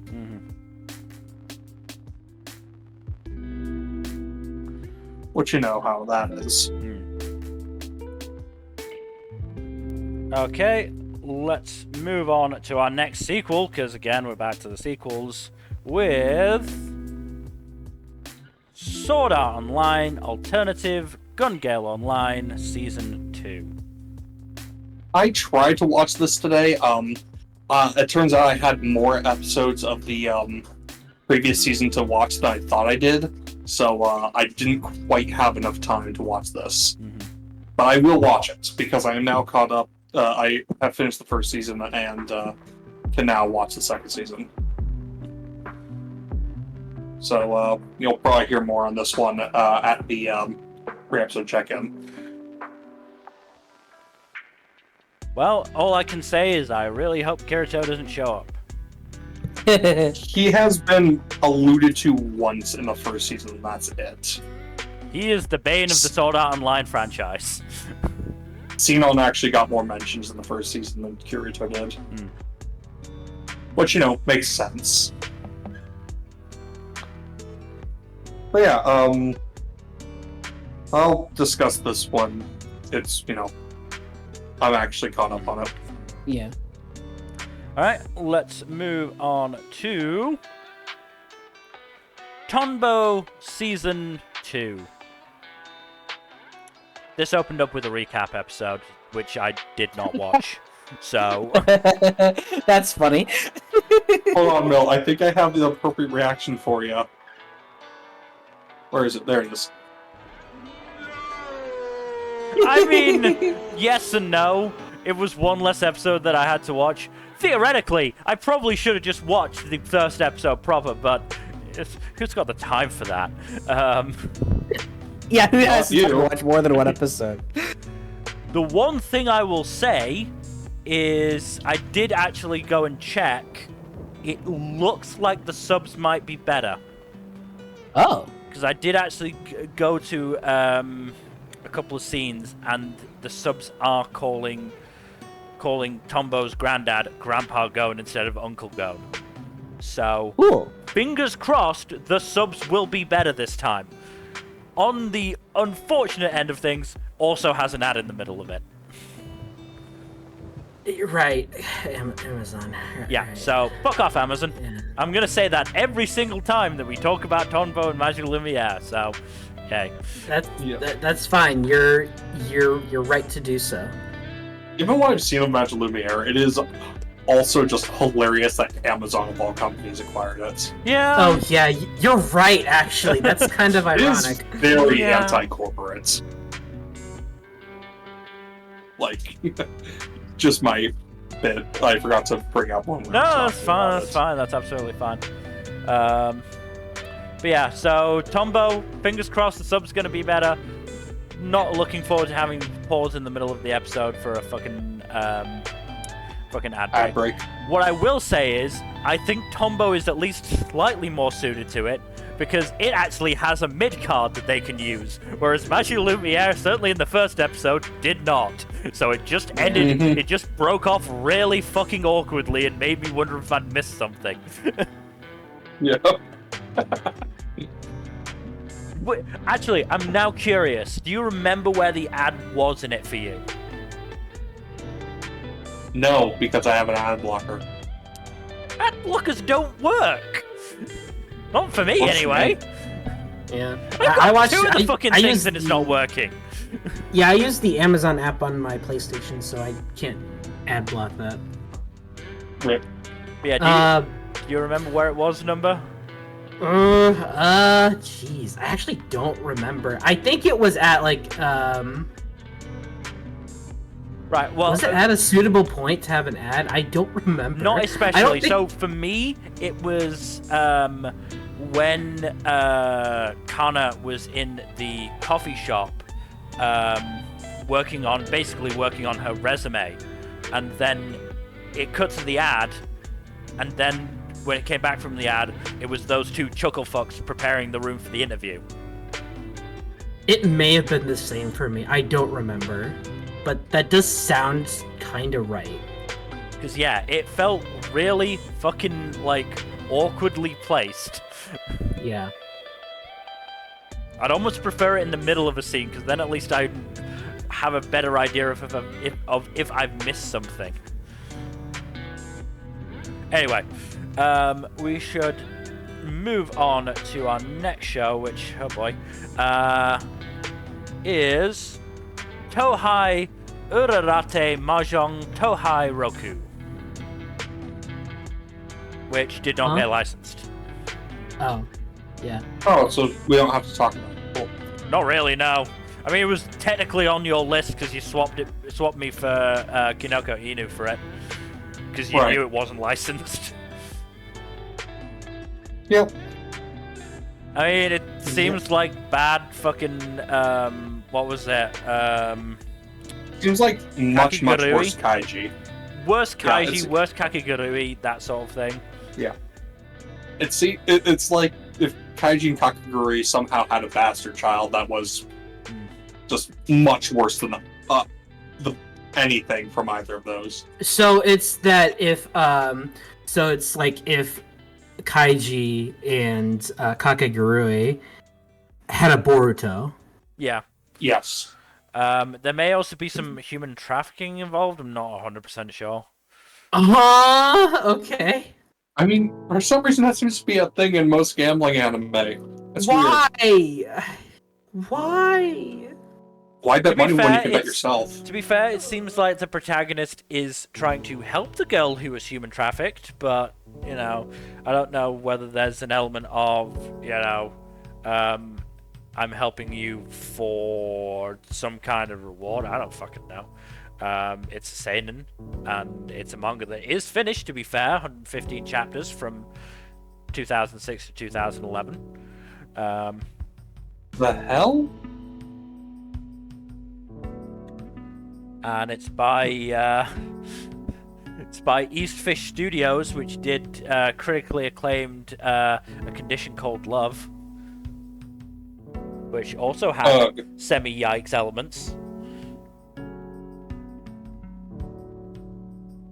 You're not doing a good job of advocating for this one, Mill. I'm not trying to. Those are the only two proper shows they've done so far, by the looks of things. Everything else has been OVAs or specials or whatever. Fun times. Yeah, I don't fucking know. I was gonna watch it just for the mahjong element of it, but I doubt it would have lasted that long. Most likely not. So, yeah, let us move on to... I believe it is our last sequel, because it is... Tower of God Workshop Battle. Which, for some reason, is being considered a different fucking show to... Or, like, different fucking... Like, it's not the same... Despite the fact that it's going for two continuous cores, there's two separate entries. What? It's so weird. That's very weird. Why? I don't know. I think it's just because it's a shift in storyline. I don't fucking know. I don't pretend to know how anime studios work. But yeah, it is a new storyline. I already talked about what was going on last time, so I won't elaborate much here other than, hey, the new challenge that they have to go through is called One Shot, One Opportunity, which has to be an Eminem reference. I was gonna say, is that an Eminem reference? We've already seen that this fucking author loves to make references to real life stuff. So yeah, that almost like 95% is a reference to Eminem. Like, I don't blame the author for referencing Eminem. And there are worse songs of his to reference, so... Yeah. Yeah. Could have picked one of the ones with very misogynistic undertones. Oh boy. I don't even want to get into that can of worms. But yes, yeah, it's fun so far. And Dorsey has re-encountered Bomb, but doesn't know it's him yet. Alright. So that's fun. But yes, that's all I'll say on it so far. The new challenge is pretty interesting, and it's silly mechanic, or rather, it's new mechanics. Mm-hmm. Yeah, should probably move on to... Oh boy. Yeah, okay. Let's move on to... Trillion Game. I do not have fun... I haven't even watched this, and I don't have fond feelings about this anime. It was okay. It was alright. Basically, the premise is that this awkward computer whiz who can't get a job for his life because he's an awkward computer whiz, and this guy who's basically bad at everything except for communicating. He's a real smooth talker. He basically recruits him into a scheme to basically get $1 trillion, or 1 trillion yen rather, and yeah. $1 trillion is a bit more of a reach. Yeah, 1 trillion yen. Basically achieving that goal. It's honestly not bad, but didn't really do a whole lot to grab me. The art style doesn't help. It's a weird art style. The art style is a bit off-putting, in my opinion. Yeah, but it wasn't bad. It's kind of a unique premise to it, but didn't really grab me, so not a whole lot to say about it. I mean, yeah, from again the reviews that I read of it, the communicator of the pair, just seems like a gigantic asshole. I mean, he's at least okay to the computer guy. But he does seem kind of in it for himself, but doesn't seem that bad. I also kind of hate the character designs. Yeah. I mean, they're not. They're not great. The one with the ponytail looks like he's just wearing a fucking wig. A bad one. You're roasting this man. For pretty good reason, from what I can see. Like, the hair just doesn't look like it's sitting on his head properly. It looks like it's about to fall off. It's true, but no, you should say it. Anyway, let's move on to my last show of the list. Oh, wow. Oh boy. Which is Sumo Show.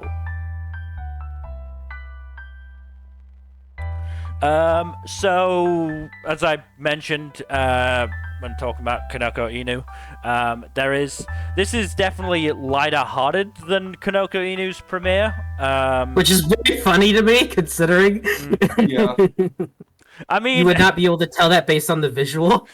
I mean, of Kinokoinu. Part of that might just be because at least in terms of like fictional stuff, I generally tend to care more when an animal dies than a person. Oh, yeah, there's also that. Look, Old Yeller broke all of us as a kid. Like, if you don't have any, like, sad dog movie-related memories, I don't know. I think mine was actually Marley and Me. Oh god, I can't watch that movie. I know what happens, I can't. I had to watch that in, like, a class. Oh no. So yeah, that one wasn't great. Anyway, yeah, I mentioned pretty early on that I picked a hell of a pair of shows to watch tonight between this and Kinokoinu. Yeah, great choices, man. Yeah. Good job. I mean, honestly, I did watch the premiere of this as well. Okay. Not the second episode, just the first, but I mean, still a bit rough. I don't think I'm gonna continue this. Not even necessarily for the same reason as Kinokoinu, just because this, I don't know, this again didn't really grab me as much. Part of it is that I'm just like really not sure how to feel about Keisuke. He is a deeply broken man. Yeah. I mean, there's also the fact that I'm still not sure if I'm okay with the 10-year-old advocating her 20-something daughter to go out and get plowed. It's Which funny happened. out of context. It's that's kind of funny. That's not cool, but it is kind of funny. I don't know.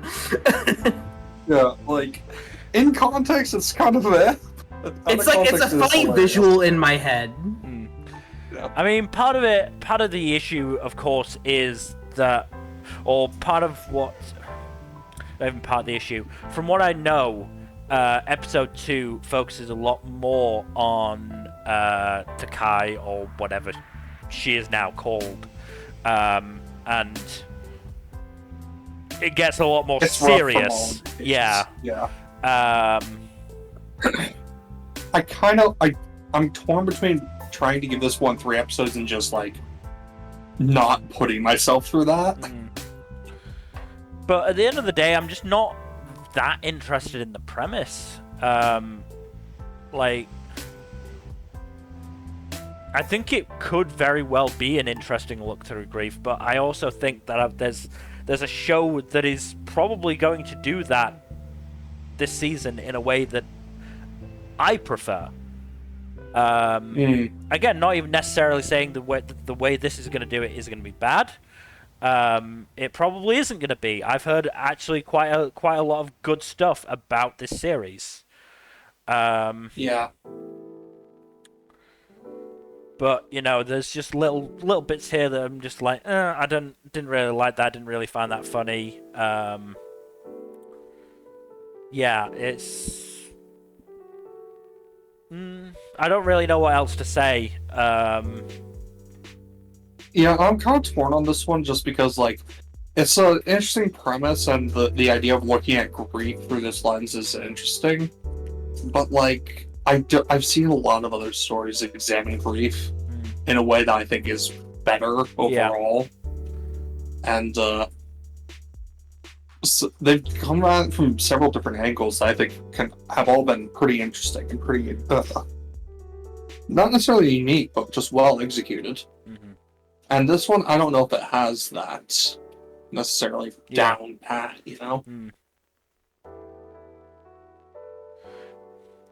Honestly, I feel like part of the issue is the comedic element of the show. Like, it feels like because it's certainly it isn't my style of humor, so it's hard to get into that, and then it's hard to trust the show to have these scenes that treat the subject it's covering with sort of the respect it deserves.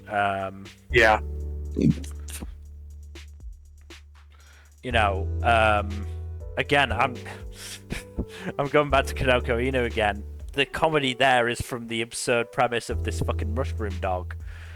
That I find that funny. I don't necessarily find the premise the absurdist premise of this guy's fucking this family's wife and mother being reincarnated into a 10-year-old and shouting at them to fucking get over their grief.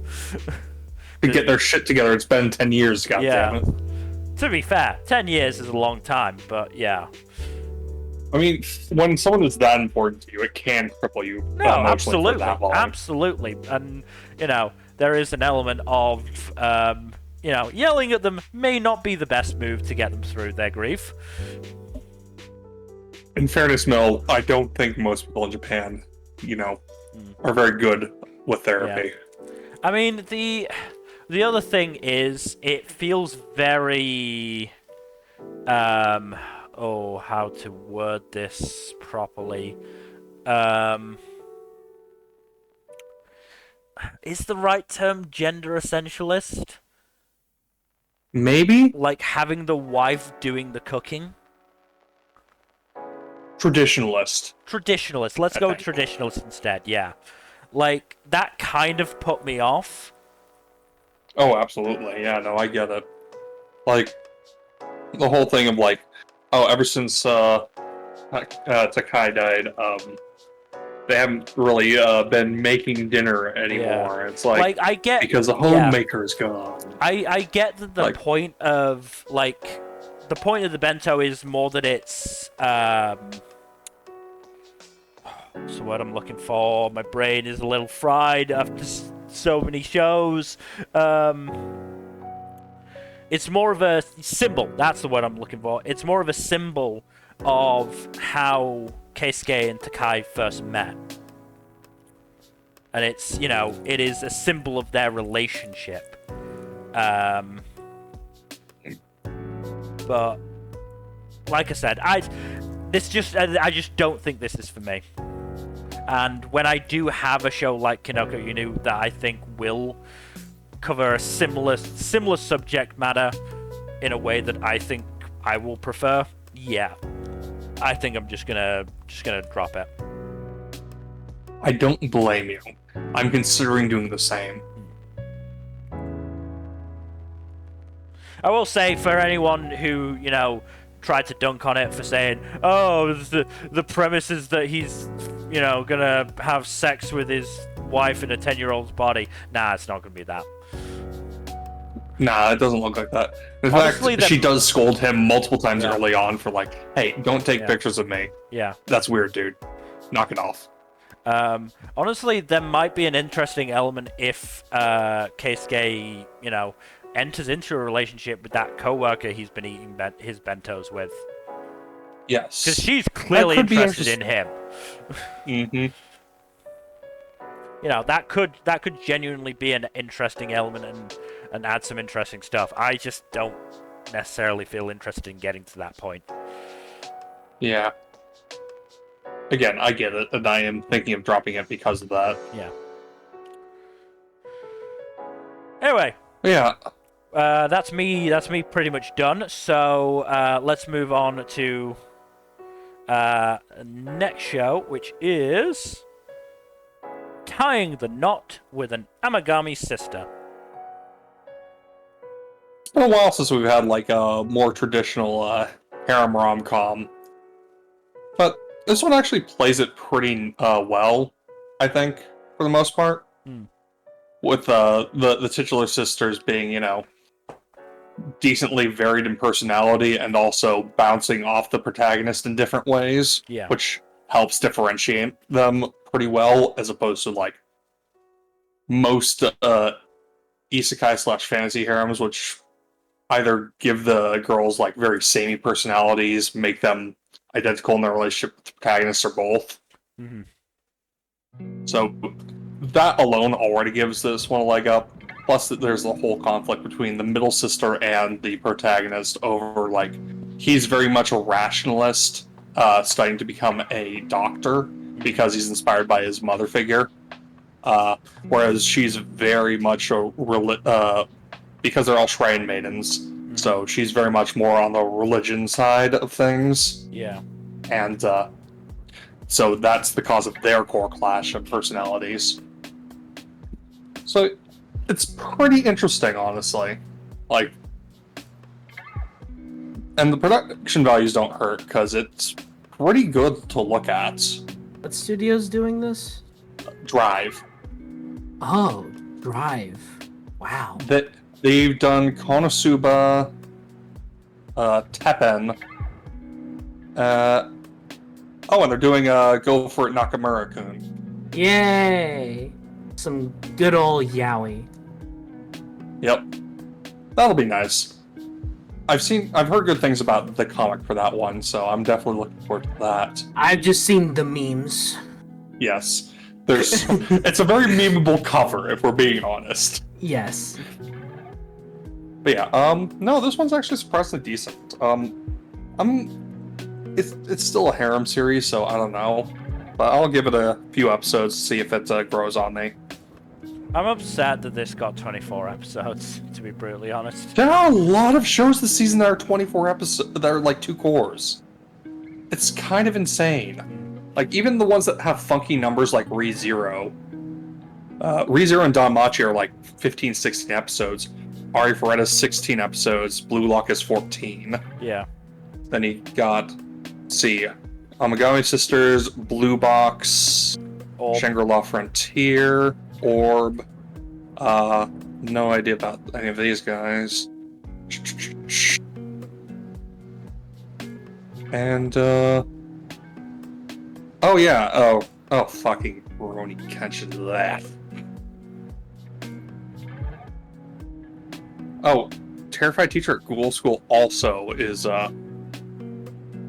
2 core. Oh, okay. Same No kidding. Same with Trillion Game and that other gambling one. Great. We also don't know how long Daima is, but Yeah. it's We probably, don't know how long- it's probably over 20 episodes. Probably. And then there's also One Piece Fisherman Island remake, which is 21 episodes. And Tono to Ino, which did not get licensed, is... Why? This is 24 episodes. Why is everything so long? To be fair, There's a lot... to be fair, Tono to Inu is 2 It's a short, yes. 2-minute episode, so that's going to be 50 minutes overall. Yeah. So like a standard double-length TV episode, basically. Yeah. But yeah, no, there's a lot of like extended seasons from this season. It's pretty nuts. But yeah, this one's not too bad though, honestly. I'm willing to give it a few episodes and see how it does. But yeah, oh, this one's gonna be fun to discuss, Nmbr. Alright, let us move on to Uzumaki. Fun for who? For all of us. Okay. I mean, so I'll just go into I'll start off with the show itself.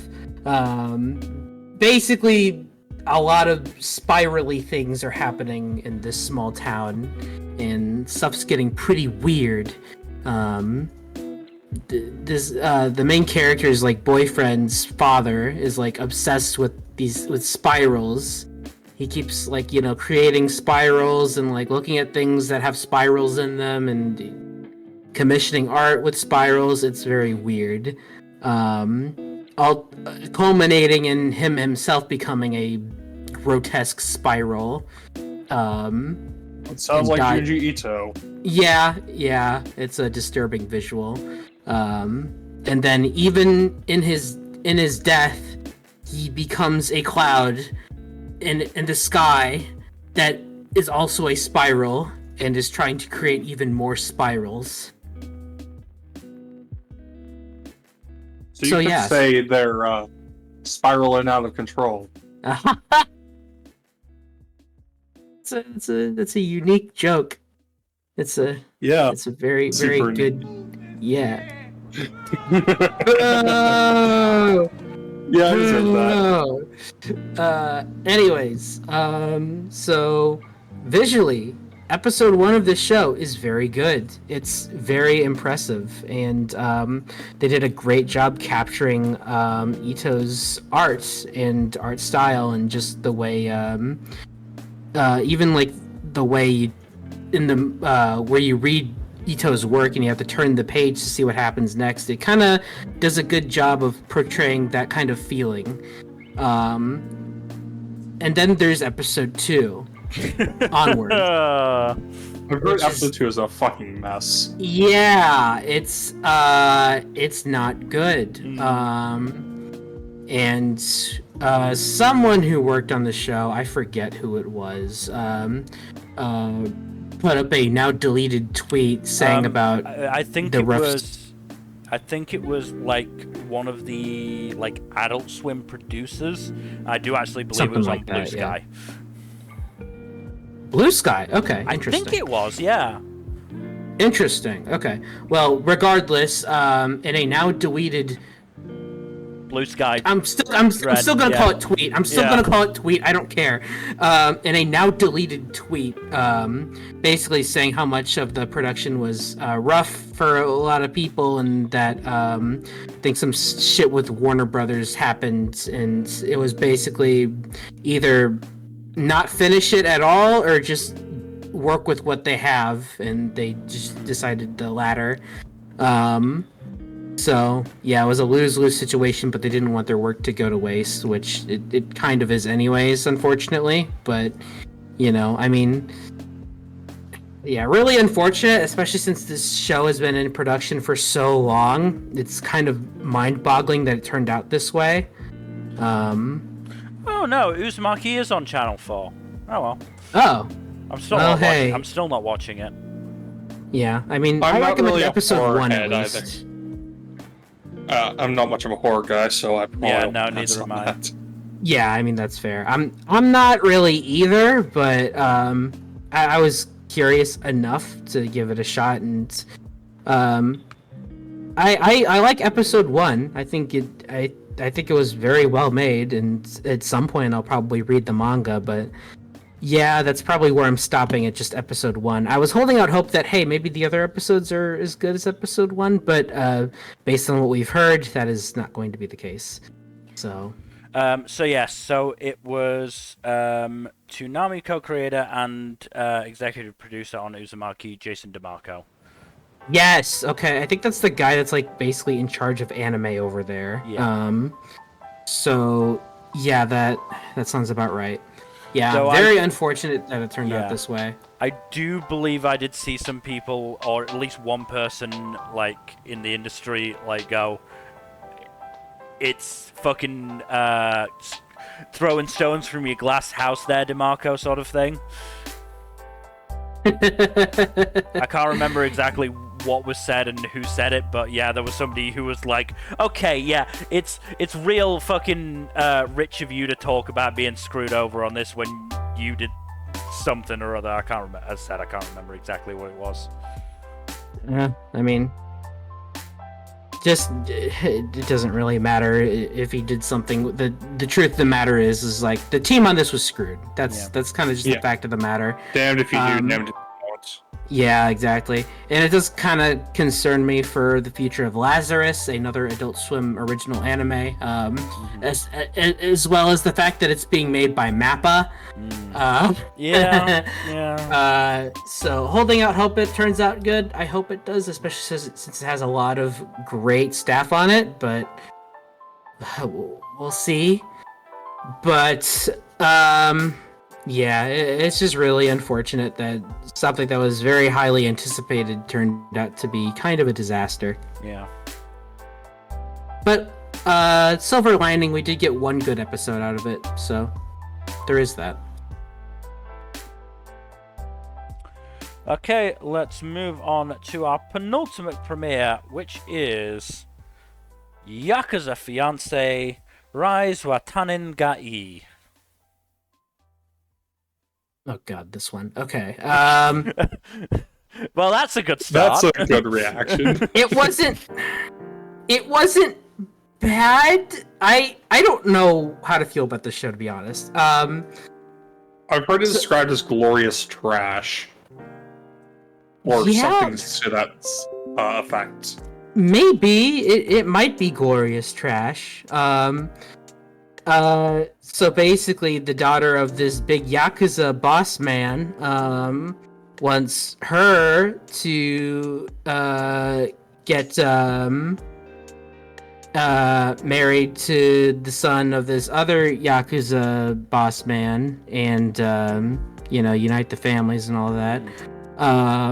Of course, almost like Nisekoi. No. Although I don't like Nisekoi either. They meet, and the guy, is ordinary guy. He seems pretty chill. Until it turns out that no, he's not chill. He's kind of crazy and a weirdo. He's very much. Is he a weirdo? Not in the way you might think. I'll get to that. But yeah, he's all very Yakuza-y. He even has the hardcore tattoos and everything. Yeah.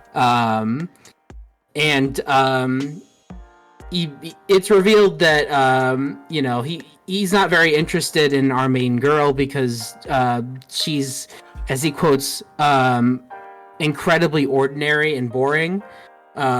He wants someone who's more hardcore and, from what he's describing, kind of terrible. Does he want somebody really fucking kinky? Maybe? I don't know. It's kind of hard to describe. But basically, a woman who's not opposed to selling herself. A woman who's willing to do anything to get what she wants. Someone that puts him in his place. So, yeah. Does he want to be he wants to be a sub? What? Yeah, I don't know. Of course, since he ended up being pretty terrible, the girl's grandfather is like, if you could stick it out over there for a year, just make him fall for you and then crush him appropriately. And then she's like, oh, I'll just do that. And she does, and she starts bringing on that kind of attitude, but he immediately falls in love with her and asks her to marry him. And she's like, what the fuck? So yeah, that's episode 1. Bruh. Great. Yeah, I don't know how to feel about this one. I think glorious trash does more or less sound accurate. It sounds like some soap opera shit. Oh yeah, kinda. It could be good fun. I honestly don't know, but I'm not interested enough to keep going with this. I say that a lot. The only show on my list that I'm actually keeping was the one I locked. So, even the one I planned on keeping ended up falling off. So yeah, but yeah, not so much a bad show, but a pretty trashy one that might end up being glorious trash. But yeah, I'm not going to be watching it probably unless I hear just like hilarious things about it. Yeah. Alright, let's move on to our final premiere with You Are Ms. Servant. This one has shockingly good production values for what it is. I've seen the clips. I was impressed. Yeah. It's a pretty alright show. I'll give it 3 episodes just because it's, really good looking. It did make me laugh a couple times in the first episode. There are some funny jokes here and there, I will admit. The base premise is just kind of... I've seen it before, but like I don't mind it because it's a fun premise in and of itself, Mm-hmm. Yeah, there was an old anime with a very similar premise. I forget the name of it. I don't remember either. I know there's another one, at least one other anime that has a similar premise. Hold Yeah, on, the whole let me check thing of a something. contract killer becoming a maid is very funny. Yeah, Mahoromatic. That's what it is. The Horrormatic, that's what. Yeah, that. Though in that one, it was a robot rather than like Yeah, she an was actual human assassin. she was a robot maid, and it was produced by Gainax and Shaft. Jesus. Okay. Fuck. I mean, in terms of the, killer becoming a maid, you've got Akiba Maid War. Oh yeah. God, yeah. This one's pretty funny from what at least the first episode is pretty funny. Yeah, I enjoyed it well enough to give it at least 3 episodes, but I will give you more once I get to the 3-episode check-in on this one, because it really depends on how well it handles the comedy and the quote-unquote emotional aspect of it as well. Okay. Yeah, it did have enough gags that made me laugh that I do definitely consider it worth at least giving it a 3 episodes check. Alright. Gotcha. Yeah. Okay. Well, that is everything. Yep. Holy shit. That is So where we're is- going to be ending for today. Yeah, nearly 4 hours. Lots of premieres. To be fair, Yeah. I think we're going to be dropping a not insignificant amount. No, we're gonna be dropping a lot. But yes, thank you everybody for watching. Hopefully you've enjoyed. In terms of future stuff, Tuesday, Thursday, Saturday, and Sunday as always. Plus maybe the chance for a rogue stream. Please do give us a follow here on Twitch and all that YouTube stuff. Like, subscribe, comment down below, and press that bell icon, please.